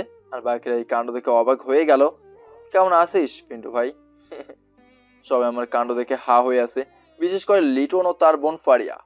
হুদাই কাবাবে হাড্ডি হওয়ার দরকার ছিল তোর। এদিকে ফারিয়া, লিটন ও তার গাং এই সদস্য থ হয়ে যায়, আমার দিকে তাকিয়ে আছে। তারা তো ভাবতেই পারতেছে না এই ইনোসেন্ট ছেলেটা হঠাৎ ডেভিলের রূপ নিল কিভাবে। আর সবচেয়ে বড় কথা, আমি মাফিয়া কিং ডেভিলের লেফট হ্যান্ড পিন্টুর উপর পিস্তল তাক করে দাঁড়িয়েছি, যা দেখে যে কেউ অবাক না হয়ে পারবে না। সাথে সাথে লিটন ও পিন্টুর গার্ড আমার দিকে তাদের অস্ত্রগুলো তাক করে ধরলো। এই কার দিকে পিস্তল তাক করেছিস তুই জানিস? আর তোর কাছে পিস্তল কোথা থেকে আসলো? কে তুই? Who am I? That's not important. What am I? That's important. And never just someone by seeing his outside. First, try to know his inside. তারপর দিলাম একটা চিৎকার, ভয়েস। সাথে সাথে 100-র বেশি মানুষ বেরিয়ে আসে। তাদের হাতে ছিল বিভিন্ন প্রকারের রাইফেল, শটগান, পিস্তল, ছুরি। আর তারা ফুললি দেখতেও একদম সৈনিকের মতো লাগতেছিল, কারণ তাদের শরীরে বুলেট প্রুফ জ্যাকেট ছিল। আর তার মধ্যে তো আছেই আর নানান রকমের জিনিস, মানে ছোট ছোট অস্ত্র। আমার সেই গার্ডগুলো ডাইরেক্ট লিটন ও তার বাহিনীকে চারিদিক দিয়ে ঘিরে ফেলে আর সোজা তাদের দিকে রাইফেল, শটগান তাক করে ধরে। কিছুক্ষণ পরে ফারেকে ধাক্কা মেরে মাটিতে ফেলে দেই আর ফারের দিকে পিস্তল তাক করি। তবে যে ফারেকে মাটিতে ফেলে দেই তার পিস্তল তাক করে সে একটা মেয়ে, তবে অন্যান্য মেয়েদের চেয়ে আলাদা মেয়েটা। ফারে মেয়েটাকে দেখে অবাক হয়ে গেলাম। শুধু মেয়েটাকে না, তাদের ঘিরে থাকা গার্ডগুলোকে দেখেও প্রায় অবাক। আর পিন্টুর গার্ডগুলো সেই গার্ডগুলোকে দেখে সাথে সাথে হাতে থাকা সকল অস্ত্র মাটিতে ফেলে দেয়। লিটন, ফারি আমাদেরকে অবাক চোখে তাকিয়ে আছে, আর আমি তো হাসতেছি, কারণ তারা তো নিজের পিছে নিজেই বাঁশ দিয়ে দিল। এই, তুই কালকে নতুন আসা মেয়েটা না? এই তুই কাকে কি বলছিস? মুখ সামলে কথা বল। তুই এখন গান পয়েন্টের কাছেই আছিস, সোজা গুলি চালিয়ে দেবো না, সব বেরিয়ে যাবে। রোকসানা, এই হারামজাদির চুলের মুঠি ধরে আমার দিকে ছুঁড়ে মারো। সাথে সাথে রোকসানা ফারিয়ার চুলের মুঠি ধরে আমার কাছে নিয়ে আসে। আমি তোমাকে কি বললাম? বলছি চুলের মুঠি ধরে আমার কাছে ছুঁড়ে মারতে, তাহলে তুমি চুলের মুঠি ধরে আনলে কেন? সরি বস, আসলে চুলের এখানে ছুঁড়ে মারলে এত ব্যথা পাবে না, তাই চুলের মুঠি ধরেই নিয়ে আসছি। তবুও ভালোই করছিস। লিটন আমাদের দিকে হা করে তাকিয়ে আছে, আর ফারিয়া তো আমাদেরকে করুণ চোখে তাকিয়ে আছে। হয়তো তারা ভাবছে কি আমি, আর আমার কাছে এতগুলো গার্ড আসলো কোথা থেকে? কিরে লেডি মাফিয়া, আমাকে না ভয় লাগাচ্ছিলি আর বলতেছিলি আমার মৃত্যু আসছে, আর আমি একদম শান্তভাবে আছি কি করে? আসলে তোরা মনে করছিস আমি অনেক ভদ্র, কিছুই জানি না, আর এমনি এমনি তোদের কাছে ধরা দিয়ে দেবো। তা ভাবলি কি করে? একটা ছেলে যদি এই পরিস্থিতিতেও শান্ত থাকে, তাহলে বুঝে নিস ছেলেটা পাক্কা 2 নাম্বারে জিনিস। আমি তোদের জালে না, তোরা আমার জালে আটকে পড়ছিস। আমি শুধু কলেজে আর এলাকায় তোদের তামাশা দেখতাম, কিছুই করতাম না, আর নিজেকে সকলের সামনে এমনভাবে প্রকাশ করলাম যাতে কেউ আমাকে সন্দেহের নজরে না দেখে। কে আপনি?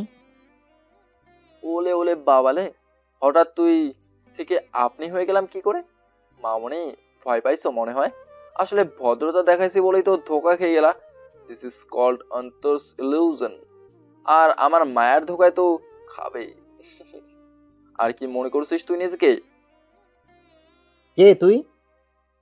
ওলে বাবালে, এ তো দেখি লিটন কাকু, খেপে আছে।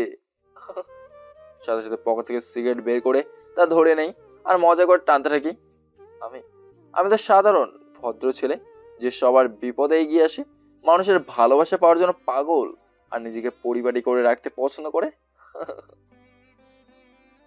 লিটন, এখনো চিনিস নাই উনি কে? এখনো বুঝিস নাই? আরে যার পাওয়ার ও নাম দিয়ে তুই, আমি আর ছোট ছোট মাফিয়ারা চলেই, উনি সেই ব্যক্তি, মানে অন্তর ভাই, উর্ফে আমাদের devil the mafia king, and now he is a rift. পিন্টুর কথা শোনার সাথে সাথে লিটন ও ফারের চোখগুলো বড় বড় হয়ে গেল।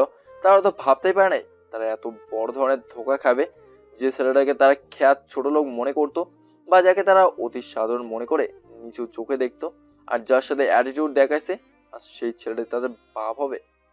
পিন্টু, তুই মরবি। ভাই আমি কি করলাম? আমি তোদের ক্ষমতা দিলাম কেন আর তোরা কি করছিস?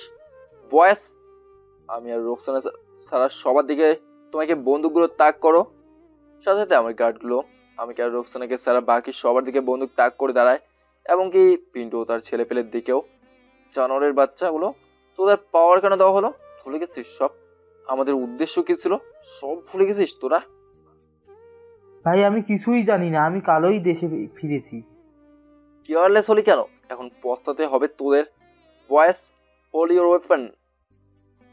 ভাই প্লিজ আর একটা সুযোগ দেন, প্লিজ ভাই, আমাদের মারিয়েন না ভাই।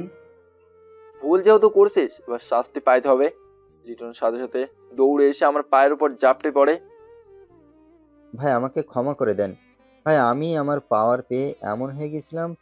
ভাই একটা সুযোগ দেন ভাই, আল্লাহর দোহাই লাগে, আমাদের আর একটা সুযোগ দেন। ঠিক আছে, একটা সুযোগ পাবি, তবে তোদের একটা কাজ করতে হবে। জি ভাই বলুন কি করতে হবে? কাল আমি কলেজে এসে যাতে শুনতে পারি এই এলাকার এমপি নো মোর। আমার কথা শুনে লিটন অবাক হয়ে গেল, কিন্তু পিন্টু ঠিকঠাক ভাবে আছে। হয়তো পিন্টু বুঝতে পারছে আমি কেন এই কথাটা বলছি। কি কাজটা করবি নাকি আমি করব? ঠিক আছে ভাই, কাজ হয়ে যাবে। আর খবরদার, তোরা যে আমাকে দেখছিস বা চিনিস বা আমি এই শহরে আছি এইসব যাতে কেউ জানতে না পারে। আর আমার এখানে আসার খবর যদি ফাঁস হয় তাহলে তোরা বুঝে নে আমি কি করব তোদের। আমার কথা শুনে লিটন আর পিন্টু ঢোক গেলে। ভয়েস, রিল্যাক্স, তোমরা সবাই সবার জায়গায় চলে যাও। বলার সাথে সাথে আমার গার্ডগুলো অস্ত্রগুলো নিচে নামে নিল আর আমার সকল গার্ড চলে গেল। লিটন আর ফারিয়া এদিকে আয়। জি জি জি জি ভাই বলেন। কাল তোদের আরো একটা কাজ আছে। তোরা দুজনে গিয়ে কলেজের সকলের পা ধরে ক্ষমা চাইবি। আর যদি আমার কথা না শুনিস, প্রয়োজন পড়লে আমার সত্যিটা ফাঁস হোক, কিন্তু তোদের দুজনে একটা কেউ আস্ত রাখবো না। আর সোজা আমার সামনে থেকে যা তোরা। সাথে সাথে লিটন ও তার বোন ফারিয়া চলে গেল। এবার আপনাদের মনে প্রশ্ন আসতেই পারে, আমি যদি কালকে মেয়েটাকে মানে রোকসানাকে চিনে থাকি তাহলে কাল এমন করলাম কেন? আসলে এটাই প্ল্যান ছিল, আমরা একে অপরকে চিনেও না চেনার ভান করব। আর রোকসানাকে আমি এই শহরে আসতে বলি কারণ রোকসানা একটা শার্প শুটার আর একজন লেডি হ্যাকার। সে আমাদের দলে আমাদের গ্যাং গঠন করার পর থেকেই আমাদের সাথে আছে। মেয়েটা এতিম, তাহলে আমাদের গ্যাংয়ে আসতো না। কাল ইচ্ছে করেই আমি তানভীর এই নাটকটা করি যাতে কেউ বুঝতে না পারে আমরা একে অপরকে চিনি। রোকসানাকে এখানে আনার উদ্দেশ্য হলো ওকে একটা ওয়েবসাইট হ্যাক করতে হবে, কারণ সেখানে বিভিন্ন খারাপ কাজের ডিলিং হয়ে থাকে। তবে আমাদের মাফিয়া টিম গঠন করার কারণ হলো জনগণকে সুরক্ষিত রাখা, কিন্তু আমাদের নাম ও পাওয়ার অনেকেই খারাপ কাজে ব্যবহার করতেছে, যার জন্য আমাদের ক্রিমিনাল রেকর্ড বাড়তেছে। তাই আমরা সেই ক্রিমিনালগুলোকে বের করে শেষ করে দিচ্ছি। এবার প্রশ্ন আসতেই পারে, আমি যদি ভালো কাজের জন্য মাফিয়া টিম তৈরি করে থাকি তাহলে কেন আমি আইন শৃঙ্খলা বাহিনীতে যোগ দিলাম না, তাই না? আসলে বর্তমানে পলিটিশিয়ানের হাতে আইন শৃঙ্খলা বাহিনী তাদের হাতের পুতুল হয়ে থাকতে হয়, যা আমি হতে চাই না। তাহলে সেই আইন শৃঙ্খলা বাহিনীর মানুষগুলোকে নিজের ইশারা মতো না চায়, তাই আমিও মাফিয়া হয়ে যাই। তবে এখন তো মাফিয়া কি? ভাই আমার সাথে চলেন, আমি আপনাকে বাড়িতে দিয়ে আসি। বাড়ি না, আমি হসপিটালে যাবো। পারলে রোকসানাকে তার জায়গায় দিয়ে আসো। ঠিক আছে ভাই, তবে ভাই আপনি এই শহরে কি করতেছেন? আমি এখানে আসতাম না, কিন্তু আমি যখন শুনতে পারি আমার নাম আর পাওয়ার মিসইউজ হচ্ছে তাই এখানে আসলাম। এখন কথা বলিস না, রোকসানাকে তার জায়গায় বরাবর নিয়ে আয়। আর রোকসানা, তোমাকে আমি একটা লিঙ্ক সেন্ড করব, সেই লিঙ্কের ওয়েবসাইট হ্যাক করতে হবে তোমাকে। জি বস। তারপর রোকসানা পিন্টুর সাথে চলে যায়। আপনাদের মনে প্রশ্ন আসতেই পারে আমি এখানে আসি মানে? আসলে আমার আব্বুর ট্রান্সফার আমি আমার মাফিয়া পাওয়ার দিয়েই করাই, কারণ আমি চাই আমি যেখানে যাই না কেন আমার পরিবার আমার সাথে থাকুক। আপনারা এবার বলবেন আমার আব্বু তো সরকারি চাকরিজীবী, তাহলে আমি তাকে এত সহজে ট্রান্সফার করলাম কীভাবে? আসলে যখন মানুষের কাছে কোনো কিছু হারানোর থাকে তখন সেই মানুষটাকে আরো বেশি করে ভয় লাগানো যায়। আমি সেই অফিসারকে এমন ভয় লাগাই যে বাধ্য হয়ে এই কাজ করতে, মানে আমার আব্বুকে এই শহরে ট্রান্সফার করতে। আমিও একটা সিএনজি নিয়ে চলে যাই হসপিটালে। সেখানে গিয়ে সিএনজি ভাড়া দিয়ে হসপিটালে গিয়ে সিএম ভাইয়ের কেবিনে চলে যাই। দেখলাম ভাই সুন্দর করেই শুয়ে আছে। ভাই কেমন আছেন? এই তো আলহামদুলিল্লাহ ভালো, থ্যাংক ইউ ভাই বিপদে আমার পাশে থাকার জন্য। আরে ভাই এটা আমার কর্তব্য। তানভীর একটু সাইডে কথা আছে। তারপর তানভীরকে সাইডে নিয়ে যাই আর আজকে কি কি ঘটছে সব বলি। মানে আমাদের পর্দা ফাঁস হয়ে গেছে? না, শুধু লিটন, তার বোন আর সেখানে থাকা গার্ডগুলোই জানে। আচ্ছা, এখন কি করবি তুই? আপাতত পিন্টু আর লিটনকে অর্ডার দিছি সে এমপি জানোয়ারকে সোজা নক আউট করতে। এই জানোয়ারের অনেক রেকর্ড আমাদের কাছেই আছে। জানোয়ারটা এতটাই জঘন্য কাজ করে বসে আছে যার কোনো ক্ষমা নাই। তার মানে এখন আমরা দুজন কিছু মানুষের সাথে পরিচিত পাই গেছি। মামা, কত ভালো লাগে ডেভিলের রাইট হ্যান্ড হয়ে। জুতা খুলে মারমু শালা। তোর আজ পর্যন্ত আমি কোনোদিনও আমার রাইট হ্যান্ড ভাবি নাই, আর কোনোদিনও ভাববো না। তুই আমার ভাই, আমার বেস্টু, আর একবার এই হ্যান্ডের কথা বলবি তো ডাইরেক্ট লেফট হ্যান্ড ভেঙে দেবো। তাহলে মামা আমি বাথরুমে যাবো কেমনে? আমার তো অনেক বড় সর্বনাশ হয়ে যাইবো। শালা নাটক বন্ধ কর। আচ্ছা, রোকসানকে লিঙ্কটা দিচ্ছিলি? না, বাসায় গিয়ে দেবো। জানোয়ারের দলেরা আমাদের সকলের সামনে খারাপ বানিয়ে রাখলো, তাদের একবার পাই না শেষ করেই ছাড়বো আমি। তারপর কিছুক্ষণ হসপিটালে থাকলাম, দেখলাম সিএম ভাইকে ডিসচার্জ করে দিল। সিএম ভাই, আপনি আমার সাথে আমাদের বাসায় চলেন। না ভাই, আমি অন্য কোথাও চলে যাব যদি ফারিয়া আবার এসে আমাকে মারে। ভাই আমি প্রমিস করে বলতেছি সে আপনাকে না কাউকে কিছুই করবে না, আপনি আমার সাথে আসুন। তারপর আমি আর তানভীর মিলে সিয়ামকে আমাদের বাড়িতে নিয়ে যাই। বাড়ি যাওয়ার আগেই আমি আম্মুকে ফোন করে সব বলে দিই, তাই আম্মু গেস্ট রুমটা ঠিক করে রাখে। আমি আর তানভীর মিলে সিয়ামকে ধরে নিয়ে গেস্ট রুমে শুয়ে দেই আর রেস্ট নিতে বলে সিয়ামকে গেস্ট রুমে রেখেই আমরাও গেস্ট রুম থেকে বেরিয়ে আসি। তারপর আমি আর তানভীর আমার রুমে গিয়ে ফ্রেশ হয়ে নেই। আমার কাছে থাকা পিস্তলটা বের করে ড্রয়ারে রেখে দেই আর তাতে তালা মেরে দেই, কারণ আমি জানি এখন আর প্রয়োজন নাই এটার। দুপুরবেলা সিয়ামকে কোনো মতে ধরে আমি আর তানভীর মিলে হাত মুখ ধুয়ে দিই। তারপর তাকে ধরে নিয়ে যে টেবিলে আম্মু আমাদের খাবার দেয় আর আমরাও খেয়ে নেই। এরপর সিএমকে তার রুমে দিয়ে যাই, তার ঔষধ ছিল তা খাওয়াই দেই আর তাকে রেস্টের জন্য তার রুমে রেখে দেই। আমি আর তানভীর আমার রুমে চলে যাই। সেখানে গিয়ে আমরা দুজনেই লেটিয়ে পড়ি আর শুয়ে থাকতে থাকতে ঘুম চলে আসে। সন্ধ্যাবেলা আমরা শোয়া থেকে উঠে ফ্রেশ হয়ে নিলাম, তারপর চলে গেলাম সিএমের রুমে। দেখলাম সিএম ভাই এখনো ঘুমিয়ে। সিএম ভাই ওঠেন, সন্ধ্যা হয়েছে। সিয়াম ভাই, আরো কত ঘুমাবেন? এইরকম ভাবে ঘুমাইলে তো রাতের ঘুম বেহেস্তা। উঠতেছি তোরে ভাই। তারপর সিএমকে উঠিয়ে দিলাম আর সেও চলে গেল ফ্রেশ হতে। তারপর ফ্রেশ হয়ে বেরিয়ে আসে। ভাই আবারও ধন্যবাদ আমার বিপদের সময় পাশে থাকার জন্য। আরে ভাই কয়বার বলবো, এটা আমাদের কর্তব্য। আচ্ছা ভাইয়ারা, আমরা কি বন্ধু হতে পারি? আসলে ভাই শব্দটা শুনতে শুনতে কান পৌঁছে গেছে। আসলে ঠিকই বলেছেন, এই ভাইয়াটা বলাও শোনা অনেক বিরক্তকর লাগে, তবে অন্তরকে ভাই ডাকলে কেন জানি ভিতর থেকে অনেক ভালো লাগে। শালা আমাকে ভাই না ডাকলেও চলবে, শুধু পারলে ভাইয়ের মতো একটু রেসপেক্ট করিস, এতটুকু আমার জন্য অনেক। আর পারলে দুলা ভাই বানা, সেটাতে আমার সুবিধা নেই। হ্যাঁ শালা তুই বাইর করতেছি বলে দিলাম কি একটা খুশি। কিছুক্ষণ তানভীরকে ইচ্ছা মতো কেলানে দেই যাদেরকে সিয়াম হাসতে লাগে। কিরে তোরা এইরকম কুস্তি লড়তাছিস কেন? অন্তর, ছাড় তানভীরকে। আম্মু, এই হারামজাদা অতিরিক্ত লেভেলের ব্রিটিশ। কেন? আমি কি তোরে এখন বলছি বাবু খাইছো? শালা কুত্তা, তুই আজকে শেষ বলে দিলাম তানভীরকে দৌড়ে নি। আসলে এই বাবু খাইছো ডায়লগটা শুনলেই ইচ্ছে করে যে হারামজাদা আমার সামনে এটা বলে তারা উদুম কেলাইতে। পুরাই আজাইরা আর ন্যাকামি মার্কা ডায়লগ, যা শুনলে পুরা মাথায় হ্যাং হয়ে যায়। তারপর আমরা চারজনে মিলে নাস্তে করে নেই। এরপর আমি সিয়াম তানভীর আড্ডায় ব্যস্ত। আজকে পড়াশোনা শেষ, মানে বেহেস্তে। রাতের বেলা আব্বু আসে, এসে আমার খবর না নিয়ে সোজা সিয়ামের খবর আর তানভীরের খবর নিতে ব্যস্ত। মনে হতে লাগলো এটা কি আমার আব্বু নাকি কেউ প্লাস্টিক সার্জারি করে আব্বুর চেহারা মতো করে চলে আসছে। পরে আব্বুর ধ্যান গেল আমার দিকে। রাতে আমরা সকলে একত্রে ডিনার করি, তারপর সিয়ামকে ওষুধ খাইয়ে দিই আর শুয়ে দিই। আমি আর তানভীর আমার রুমে চলে যাই। চলো, তানভীর কতবার বলছে সে হোস্টেলে যাবে, আমি যাইতে দেই নাই। আমি আর তানভীর ডাইরেক্ট আমার রুমে গেলাম। একটা ঘুম। সকালবেলা অন্তর তানভীর, কি রে হারামি, অগলে কলেজে যাবি না? সাথে সাথে আমি আর তানভীর লাফিয়ে উঠি। রে সিয়াম, তুই এখানে কি করে? শালা যা রেস্ট কর, এখানে আসলি কেন? এমনভাবে বলতেছিস মনে হয় আমি সিরিয়াস অবস্থায় আছি। আরে হারামি, আমার জাস্ট একটু শরীরে আঘাত লাগলো আর হাতটাই তো ভাঙলাম, এতে এত সিরিয়াস হওয়ার কি আছে? ছেলেরা ওঠ, কলেজে যাবি না? জি সিয়াম ভাইয়া, আমরা তো কলেজে যাই না, আমরা তো সারাক্ষণ আড্ডাবাজিতেই মেতে থাকি। শালা যা বেটা, আমি কলেজ যেতে পারতেছি না কারণ আমার হাত ভাঙা বলে, নাহলে আমি কি কলেজ মিস দিতাম? শালা আসলেই বলতো, তুই কি সত্যিই কলেজে পড়তে যাইতে নাকি অন্য কিছু? পড়তে যাইতাম, আর অন্য কিছুর জন্যও। সিএমের কথা শুনে আমি আর তানভীর থ হয়ে গেলাম। ওরে বাটপার, ওরে চিটার। ডায়লগবাজি বন্ধ কর শালা, কলেজে যা। তারপর আমি আর তানভীর উঠে ফ্রেশ হয়ে নিলাম। এরপর আমরা তিনজনে চলে গেলাম নাস্তা করতে। টেবিলে আমরা 5 জন বসা, আমি, আম্মু, আম্বু, তানভীর ও সিয়াম। আমরা নাস্তা করে নিলাম। যেহেতু সিয়াম অসুস্থ, তাই আমি তানভীরকে বললাম বাসায় থাকতে, আর আমি কলেজে গেলাম। কলেজে আসায় আমার কোনো ইচ্ছা ছিল না, কিন্তু সেই জানোয়ার এমপি মরছে কিনা তা জানতেই আমি আসলাম। আর এমনিও 2 দিন আমার কলেজ মিস গেছে। আমি কলেজের গেট দিয়ে ঢুকলাম, সবাই আমার দিকে হা করে তাকিয়ে আছে। তখন তারা হয়তো ভাবছে কাল আমাকে যেভাবে নিয়ে গেছে, মনে করলো কালই আমাকে শেষ দেখতেছে। কিন্তু তারা তো আর জানে না আমাকে শেষ দেখবে নাকি আমি সবাইকে শেষ দেখাই। সাথে সাথে অবনী আমার কাছে দৌড়ে আসে। অন্তর, তুই ঠিক আছিস? আল্লাহ বাঁচাইছে রে। কালকে একজন এসে আমাকে বাঁচায়, তবে তার চেহারাটা দেখে নাই। তাকে দেখে লিটন ও তার ছেলেপেলে প্রায় ভয় পেয়ে গেছে। সে আমাকে সবার সামনে থেকে নিয়ে যায়, কিন্তু কেউ আমাকে একটা টোকাও দিতে পারে নাই।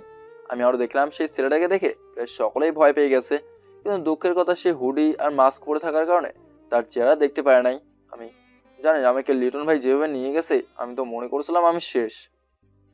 আচ্ছা, ফারিয়া তো বলছে তুই নাকি তার সাথে কি অসভ্যতামি করেছিস, তাই বলে এমন করছে। অসভ্যতামি? আর আমি তাও ফারিয়া আপুর সাথে? আমার মরার এত শখ নাই। আর তুইও ভালো করেই জানিস আমি এইসব ঝামেলা মারপিট সহ্য করতে পারি না। আর আমি কিনা সে লেডি মাফিয়ার সাথে অসভ্যতামি করব?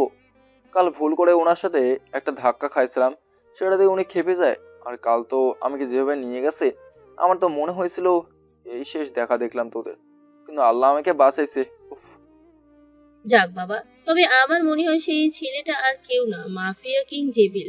কারণ আর কারো ক্ষমতা নাই তোকে বাঁচানোর। তার মানে সে এই শহরে চলে আসছে। এটা কি করলাম আমি? নিজের আশার কথা নিজেই প্রকাশ করে দিলাম। এখন তো অনেক বড় সমস্যায় পড়বো আমি। আল্লাহ আমাকে সাহায্য করো। আল্লাহ, আমি মাফিয়া কিং ডেভিল হয়েছি তার একটা উদ্দেশ্য, মানুষের পাশে দাঁড়ানো। আল্লাহ, একমাত্র তুমিই পারো আমাকে সাহায্য করতে। কি বলিস? মাফিয়া কিং ডেভিল এই শহরে চলে এসছে? এবার তো আমার রক্ষা নাই। হঠাৎ আমার মোবাইলে কল আসে, আমি রিসিভ করি। হ্যালো, আসসালামু আলাইকুম, কে বলতেছেন? ভাই আমি পিন্টু ভাই, এমপির খেল খতম, সেটাই বলতে ফোন দিছিলাম। কি বলেন? আমি লটারিতে জিতে গেলাম? ও ভাই, কি মজা। আসলে অবনী পাশে আছে বলে এইভাবে কথা বলতেছি। ভাই নিশ্চয়ই আপনার পাশে কেউ আছে। আচ্ছা, পরে কথা বলবো, রাখি ভাই, খোদা হাফেজ। আমার টিকিট এসে আমি নিয়ে নেবো। তারপর ফোন কেটে দিলাম। কি রে, তোর আবার কি হয়েছে? আমি একটা লটারি জিতেছি, সেখানে ফার্স্ট প্রাইজ হচ্ছে 2 দিনের জন্য কক্সবাজারে ঘোরার সুযোগ, তাও ফ্রিতে। ওই, তুই একা যাবি? আমার তো আর জিএব নাই যে তাকে নিয়ে গিয়ে রোমান্টিক মুহূর্ত পার করব।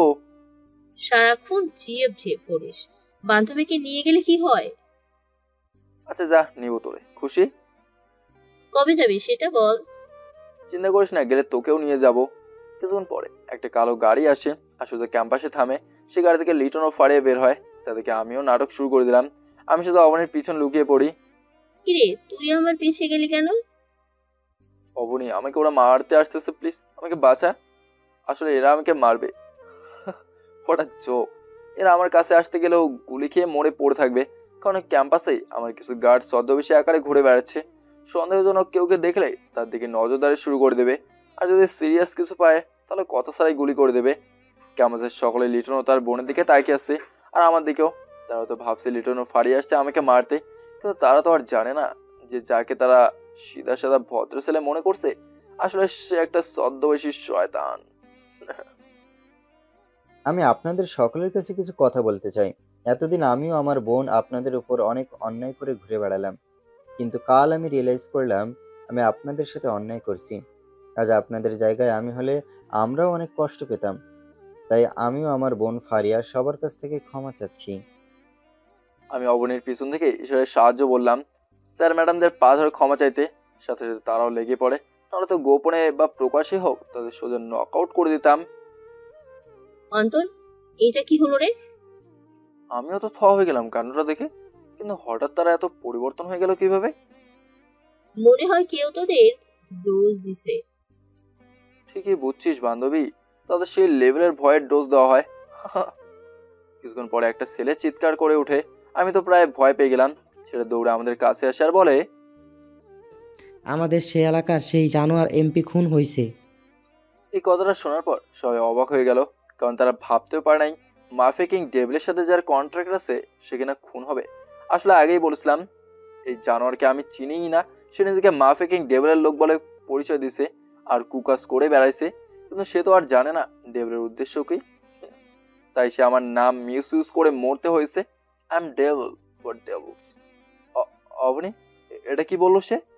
এমপি খুন হয়েছে? ইয়েস, এই জানোয়ারটা মরছে।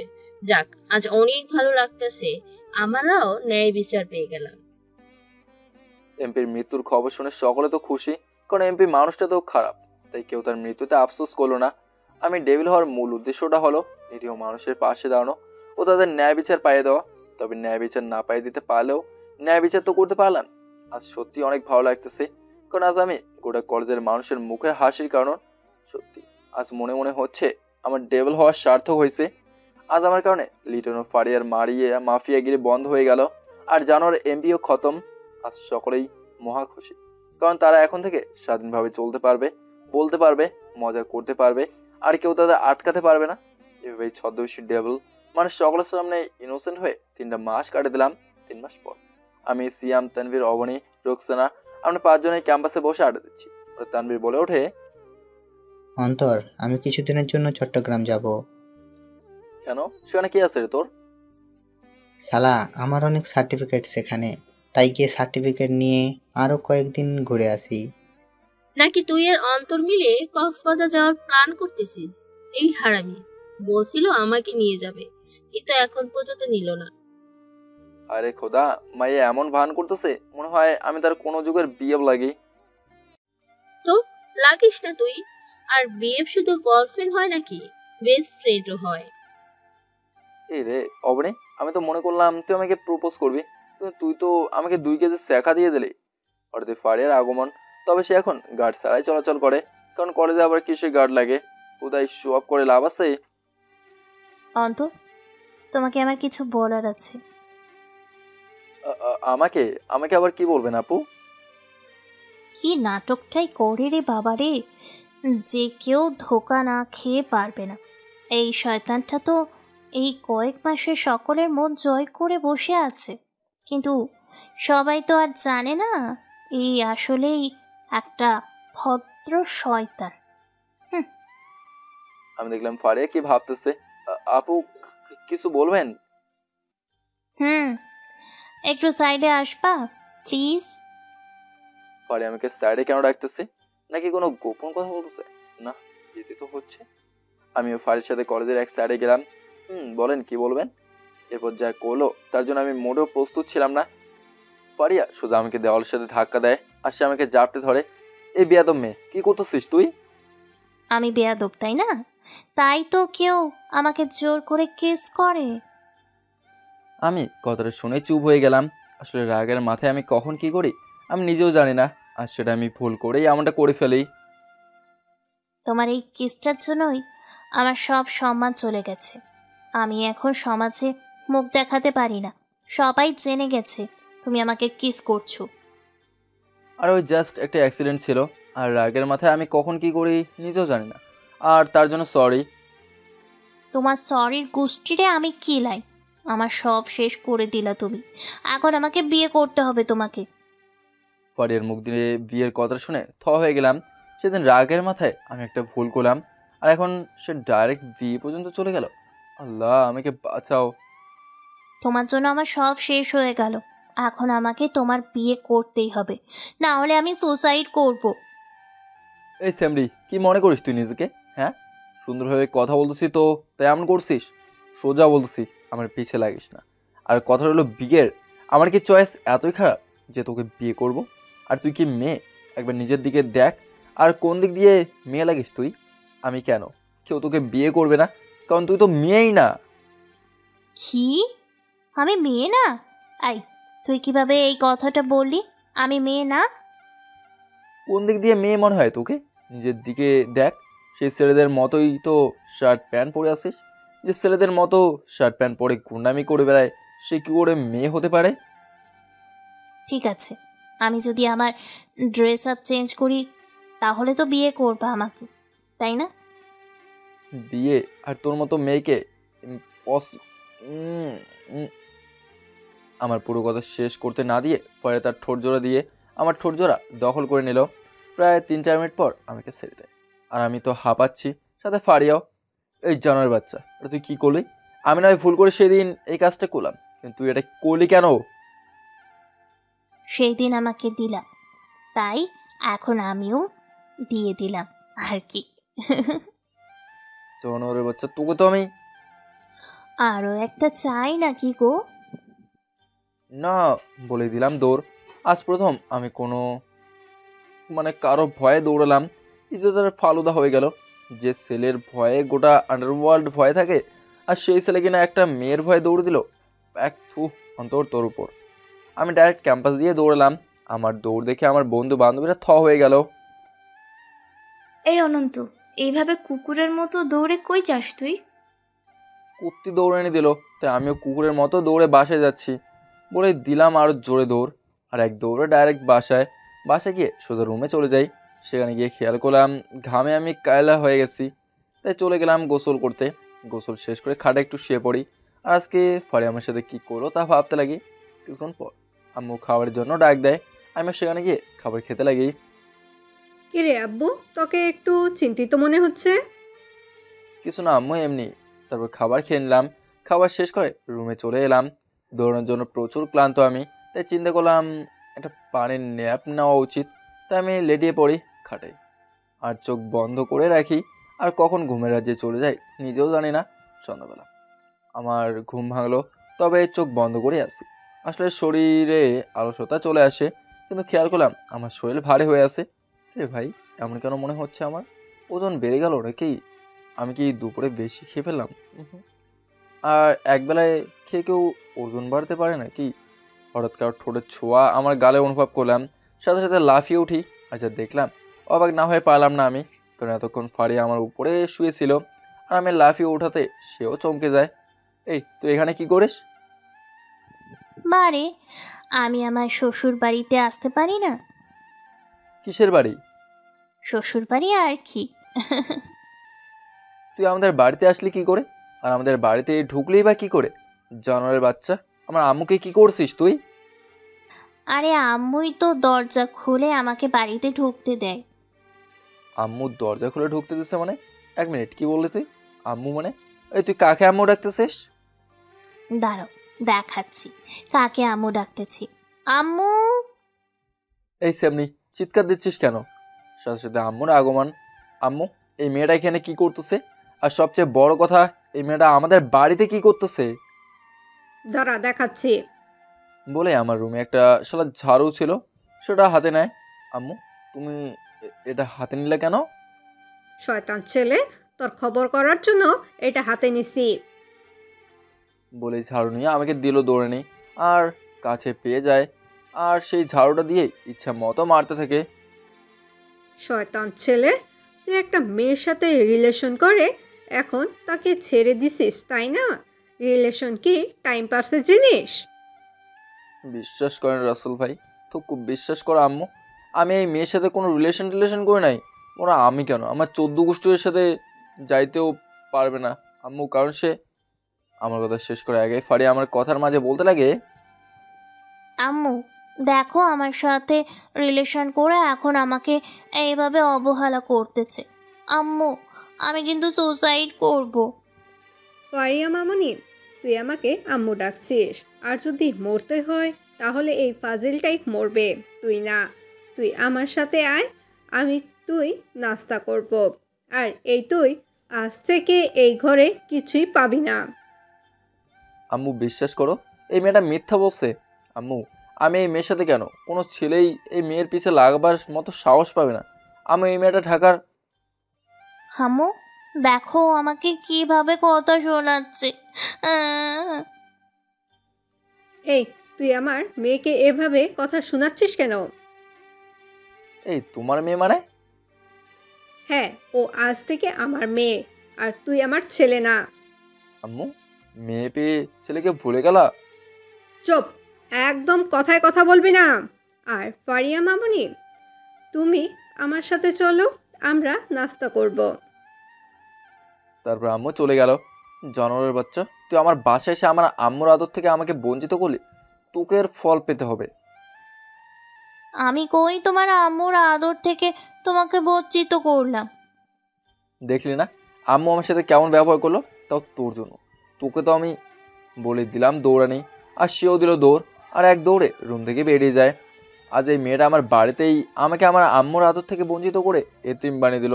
না, এর শেষ দেখেই ছাড়বো আমি। আমি চলে গেলাম ফ্রেশ হতে। ফ্রেশ হয়ে এসে আমি খাটে অসহায়ের মতো বসে আছি। কী আর করবো বলেন, নিজের বাসায় নিজেই উদাই ঝাড়ি খেলাম কোনো কারণ ছাড়াই। আমি এখানে খিদায় মরতেছি, অন্যদিকে আম্মু ও সেই গুন্ডি মায়াটা বসে বসে নাস্তা করতেছে। হঠাৎ আমার ফোনে কল বেজে ওঠে, দেখলাম তানভীর ফোন দিল। হ্যাঁ তানভীর বল। দোস্ত, আমি আজই চট্টগ্রাম যাব, আর টিকিটও কেটে রাখছি। 8টায় বাস ছাড়বে। ওকে, আমিও আসতেছি। তারপর ফোন কেটে দিলাম, আর আমিও রেডি হয়ে নিলাম, আর রুম থেকে বেরিয়ে আসলাম। আমি হল রুমে আসতেই দেখলাম আম্মু সেই ডাইনিটা গল্প করতেছে, যা দেখে আমার শরীরে আগুন লেগে গেছে মনে হচ্ছে। আমিও বাইরে যেতে লাগি। কিরে, কোথায় যাচ্ছিস? মরতে যাইতেছি। আচ্ছা শোন, আসার সময় আমার মামুনিটার জন্য আইসক্রিম নিয়ে আসিস। কিরে, কি দেখছিস? যা তাড়াতাড়ি। আম্মুর এমন ব্যবহার দেখে কলিজায় আঘাত লাগলো। আজকে পরের মেয়ে পেয়ে আপন ছেলেকে ভুলে গেল। এখানেই তো কষ্ট লাগে রে ভাই। এই সকল কষ্ট নিয়ে চলে গেলাম বাস স্টেশনে। কিছুক্ষণ পরে তানভীরও আসে। এরপর দুজনে নাস্তা করলাম, আর আজকে আমার সাথে কি কি ঘটলো সব বললাম। তারপর কিছু সময় তানভীরের সাথে পার করে তানভীরকে বাসে উঠিয়ে বিদায় দিলাম। এরপর আইসক্রিম নিয়ে বাসে গেলাম। ওই, এত দেরি কেন হয়েছে? মরার জন্য রাস্তা খুঁজতে গেছিলাম, তাই দেরি হয়েছে। মরতে গেছিস? ভালো কথা, আগে আইসক্রিমটা তো দিয়ে যেতি, তারপর রাস্তা খুঁজতি। আমি দেখলাম আমার আব্বাজান ও সেই কালনায়কের সাথে আড্ডায় মেতে আসে, অথচ আমি আজকে নাস্তা করি নাই। আমাদের জানার শর্তেও আমাকে একবার নাস্তা করার কথা জিজ্ঞাসা করে নাই। এভাবে 2টা দিন ধরে আমি নিজ বাড়িতে আসি, থাকি, কিন্তু এতিমের মতো। সেই ডানাটা এসে আমার জায়গা দখল করে নিল, আর আমাকে আমার বাড়িতেই অসহায় বানিয়ে ছাড়লো। ভোরবেলা আমি ঘুমাচ্ছি, হঠাৎ আমার ফোন বেজে ওঠে। আমিও রিসিভ করি। হ্যালো, আসসালামু আলাইকুম, কে বলছেন? এরপর যা শুনলাম তা শুনে আমার মোবাইল হাত থেকে ছুটে পড়লো। কথা শুনে আমার বুকে খুব খারাপভাবে আঘাত লাগলো। মনে হলো কেউ আমার বুক ছিঁড়ে নিয়ে গেল। আমি সাথে সাথে পিন্টুকে ফোন দিলাম। হ্যালো পিন্টু, কোথায় তুই? ভাই আমি তো বাসায়। কেন, কি হয়েছে? আপনাকে হতাশ মনে হচ্ছে কেন? তুই তাড়াতাড়ি আমার বাসে গাড়ি নিয়ে আয়। ভাই আপনি কান্না করতেছেন মনে হয়। জানোয়ারের বাচ্চা, বেশি কথা বলিস না, তাড়াতাড়ি গাড়ি নিয়ে আয়। তারপর ফোন কেটে দিলাম। আমার এখন অঝরে কান্না আসতেছে। আমার কলিজায় খুব খারাপভাবে আঘাত লাগে, যা আমি কাউকেই বলে বোঝাতে পারবো না। আমি আমার ব্যাগ রেডি করলাম, আর সাথে আমি ড্রয়ার খুলে পিস্তলটা বের করে নিয়ে আমার কাছে রাখলাম। আমার চোখ দিয়ে অঝরে পানি পড়তে লাগলো। আমি অসহায় হয়ে গেলাম মনে হচ্ছে, কারণ আমার সহায় হওয়ার মতো আমার কলিজার বন্ধু, আমার কলিজার ভাই তানভীর নাকি সুইসাইড করছে। যা শুনে আমার কলিজায় প্রচুর ব্যথা অনুভব করতে লাগলাম, কারণ সে শুধু আমার বন্ধু না, সে আমার ভাই, আমার গার্ডিয়ান ও ছিল। কিন্তু কিছুক্ষণ আগে আমি ফোন পাই, কিন্তু অপর পাশে একজন পুলিশ ছিল যে আমাকে এই কথাটা বলে। আমি কোনোদিনও চাই না আমার ভাই, আমার বন্ধু আমার থেকে হারিয়ে যাক। আমি তাড়াহুড়ো করে ব্যাগ নিয়ে যেতে লাগি, যার জন্য একটা আওয়াজ হয়, আর সাথে আম্মু আব্বু রুম থেকে বেরিয়ে আসে। তারা আমাকে ব্যাগ নিয়ে যেতে দেখে অবাক হয়। কিরে, কোথায় যাচ্ছিস তুই? আম্মু, আমার একটা কাজ আছে, তাই একটু চট্টগ্রামে যাচ্ছি। হঠাৎ করে? না মানে আমি একটা পরীক্ষা দিয়েছিলাম তো, সেটা রেজাল্ট আনবো, আর আমার আরও একটু কাজ আছে। আচ্ছা আম্মু আব্বু, আমি যাই, পরে সব বলবো, আমার লেট হয়ে যাচ্ছে। আরে আরে শোন। আমিও কথা না বলে বেরিয়ে গেলাম। কিছুক্ষণ পরে পিন্টু গাড়ি নিয়ে আসে, আমিও গাড়িতে উঠে পড়ি। কি হয়েছে ভাই আপনার? চোখে পানি কেন? পিন্টুকে সব বললাম, আর পিন্টু শকড খেয়ে গেল। কি বলতেছেন ভাই এইসব? আর তানভীর ভাই এমন কেন করবে? তুই তাড়াতাড়ি চট্টগ্রাম চল। ভাই বাইরে গেলে ভালো হবে, আর আমি আপনার সাথে যাব, আর আমি টিকিটের ব্যবস্থা করতেছি, আপনি শান্ত হন। কিন্তু পিন্টুকে কি বলবো? তার কাছে তানভীর হয়তো মাফেকিং এর রাইট হ্যান্ড মনে হতে পারে, কিন্তু আমার কাছে যে তানভীর আমার ভাই, আমার গার্ডিয়ানের হতো, আর সে কিনা সুইসাইড করবে, কি এমন কারণে সে এমনটা করতে পারে? সে আমার কথাটা একবারও ভাবলো না। তাকে ছাড়া আমি তো অসহায়। পিন্টু গাড়ি ডাইরেক্ট এয়ারপোর্টে নিয়ে যায়, আর আমিও ব্যাগ নিয়ে ডাইরেক্ট এয়ারপোর্টে ঢুকে পড়ি। পরে মনে পড়লো আমি পিস্তল নিয়ে আসছি, আর এয়ারপোর্টে একবার ধরা খেলে অনেক বড় প্রবলেমে পড়বো। পিন্টু, আমি মনে করেছিলাম আমরা বাই রোড যাবো, তাই আমি আমার পিস্তলটা নিয়ে আসছি। অসুবিধা নাই, আমি ব্যবস্থা করতেছি, আপনি আপনার পিস্তলটা দেন। তারপর আমি আমার পিস্তলটা পিন্টুকে দিলাম। পিন্টু কাকে জন্য ফোন দেয়, আর কিছুক্ষণ পরে একটা কালো গাড়ি আসে, আর সেখান থেকে একটা ছেলে বেরিয়ে আসে, আর তাকে পিন্টু গুলিটা দেয়। দেখ, তোকে এটা যেভাবে দিচ্ছি ঠিক সেভাবে আমাকে ফেরত দিবি। জি ভাই। তারপর ছেলেটা চলে যায়, আর আমরাও এয়ারপোর্টে ঢুকে যাই। দেখলাম পিন্টু টিকিট কাউন্টারে গিয়ে টিকিট নিয়ে আসে। আমাদের ফ্লাইট 8টায়, কিন্তু এখন বাজে 7টা, মানে হাতে আছে 1 ঘন্টা। ভাই, আপনাকে দেখে মনে হচ্ছে কিছুই খাননি, চলেন নাস্তা করি। পিন্টু, তুই যা খাওয়ার খা, আমার নাস্তা কেন? 1 গ্লাস পানিও খেতে মন চাচ্ছে না। ভাই, এই সময়ে এভাবে ভেঙে পড়লে চলবে না ভাই, নিজেকে শক্ত করুন আর চলেন ভাই, নাস্তা করব, আমার খিদা লাগছে। পিন্টু আমাকে জোর করে নিয়ে যায় নাস্তা করতে। আমি নাস্তা খাচ্ছি, গলা দিয়ে তা নামতেছে না, বারবার সেই খাবার গলায় আটকে যাচ্ছে। আমি বারবার ভাবতেছি তানভীর কেন সুইসাইড করবে, কিছু সমস্যা ছিল তানভীর। তানভীর সবসময় তার সকল কথা বলতো, কোনো কথাই আমার থেকে লুকালো না সে, তাহলে কেন সে আজ এই কাজটা করবে? পিন্টুর নাস্তা শেষ, তবে আমি এখনও নাস্তা অর্ধেকও খেতে পারি নাই। মন ছটফট করছে চট্টগ্রাম যাওয়ার জন্য। কিছুক্ষণ পরে আমাদের ফ্লাইট ছাড়বে, তাই আমি আর পিন্টু চলে যাই আমাদের ফ্লাইটে। আমাদের ফ্লাইট ল্যান্ড করতেই আমার মন আরও ছটফট করতে লাগে বন্ধু স্বরূপ আমার ভাইটার কাছে যেতে। আমরা এয়ারপোর্ট থেকে বের হতেই দেখি একটা পাজারো গাড়ি, পিন্টুও সেখানে যায়, আর আমাকে গাড়িতে উঠতে বলে। আমিও কথা না বলে উঠে যাই। কিছুক্ষণ পর তানভীরের বাসায় গেলাম, সেখানে বাসা ভর্তি মানুষ। আমার হৃৎপিণ্ডের কম্পন আরও বেড়ে গেল। আমিও আস্তে আস্তে ভেতরে যেতে লাগলাম। সেখানে গিয়ে আমি দেখলাম আমার বন্ধু তানভীরের দেহ ফ্লোরে শোয়ানো, যা দেখে সাথে সাথে আমি মাটিতে শুয়ে পড়ি, আর চোখ দিয়ে অঝরে পানি বয়ে পড়তে লাগলো। সে রুমে কয়েকজন পুলিশ ছিল। আমাকে মাটিতে বসে পড়তে দেখে আমার কাছে এসে আমাকে ধরে। আমি নিস্তব্ধ হয়ে গেলাম। আমি কোনো দিনও ভাবিনি আমার বন্ধু স্বরূপ ভাইটাকে হারিয়ে ফেলবো। এক মুহূর্তের জন্য আমি প্যারালাইজড হয়ে গেলাম। না মুখ দিয়ে কোনো কথা বের হচ্ছে, না শরীর নড়াতে পারছি। আমি মনে হচ্ছে আমার শরীর আছে, আমি তার মধ্যে নেই। উনি আপনার কে হয়? কিন্তু কোনো শক্তি পাচ্ছি না আমি কথা বলার। অফিসার, ও বেস্ট ফ্রেন্ড হয় ওর। ও আচ্ছা, যিনি সুইসাইড করেছে তার মা বাবা কোথায়? আসলে তানভীর ইন্টার সেকেন্ড ইয়ারে থাকা অবস্থায় তার মা বাবা এক দুর্ঘটনায় মারা যায়। সরি টু সে, কিন্তু এই ছেলেটা মাফিয়া কিং ডেভিলের রাইট হ্যান্ড ছিল। কি বলতেছেন আপনি? কারণ যদি এখন সত্যিটা প্রকাশ পেয়ে যায় তাহলে আমাদের সমস্যা হবে। হ্যাঁ, আর সে সুইসাইড করার আগে 2টো সুইসাইড নোট লিখে যায়, একটা অন্তরের জন্য আরেকটা ডেভিলের জন্য। দাঁড়ান, আমি আপনাদের দেখাই। পুলিশ পিন্টুকে সেই 2টা সুইসাইড নোট দেখায়, আর এদিকে আমি মরার মতো পড়ে আছি। পিন্টু আমার কাছে এসে বলে, ভাই তানভীর ভাই 2টা সুইসাইড নোট রেখে গেছে আপনার জন্য। কথা শুনে আমি হাউমাউ করে কান্না করে দিলাম। আমি চিৎকার করতে করতে লাগলাম, কারণ আমি আমার ভাই, আমার বন্ধু, আমার বেস্ট ফ্রেন্ডকে হারিয়ে ফেলছি। আমার কান্না থেকে পুলিশ আর পিন্টু মিলে আমাকে সান্ত্বনা দিতে থাকে, কিন্তু আমি অঝরে কান্না করেই যাচ্ছি, কারণ আজ আমার জীবন থেকে আমি অনেক মূল্যবান কিছু হারিয়ে ফেললাম, যা আর ফিরে পাবো না। লাস্ট পোস্টমর্টমের জন্য পাঠানো লাগবে। জি, পাঠাতে পারেন। তারপর তানভীর লাশ পোস্টমর্টমের জন্য নিয়ে যায়, আর পিন্টু আমাকে ধরেই রাখে। ভাই শান্ত হন, এখন আর কান্না করে লাভ নেই। তাই তানভীর ভাই আমাকে ছেড়ে চলে গেছে, এখন আমরা তার আকিরাতের জন্য দোয়া করলেই ভালো হবে ভাই। আমি কান্না থামাতে চাচ্ছি, কিন্তু থামাতে পারছি না। পোস্টমর্টমের পর আমাদের লাশ দেওয়া হয়, আর আমরাও সেই লাশ নিয়ে চলে যাই। জোহরের নামাজের পর জানাজার নামাজ শেষ করে তাকে আমরা চট্টগ্রামেই তাকে তার মা বাবার সাথে দাফন করি। আজ আমাকে একা একা লাগছিল। অন্য সময় তানভীরের সাথে কথা হতো, আড্ডা হতো, কিন্তু আজ সে আমাদের মাঝে নেই। ভাই অনেক হয়েছে, এবার থামেন। আর কান্না করলে সে তো আর ফিরে আসবে না। কি এমন কারণ ছিল যার জন্য তানভীর আমাকে এইভাবে একা করে রেখে চলে গেল? শুধু আমাকে ভাই মানতো, তাহলে আজ এই ভাইটাকে কেন একা করে চলে গেল বলেই কান্না করে দিলাম। ভাই বাদ দেন। আর তানভীর তাই সুইসাইড নোট রেখে গেছে, সেটা একবার দেখেন। তারপর আমি আর পিন্টু মিলে পুলিশ স্টেশনে যাই। অফিসার, আমাদের সেই সুইসাইড নোটগুলো দেখান। জি, 1 মিনিট। তারপর আমাদের সেই চিঠিগুলো দেয়। আমি সেই চিঠিগুলো হাতে নেই।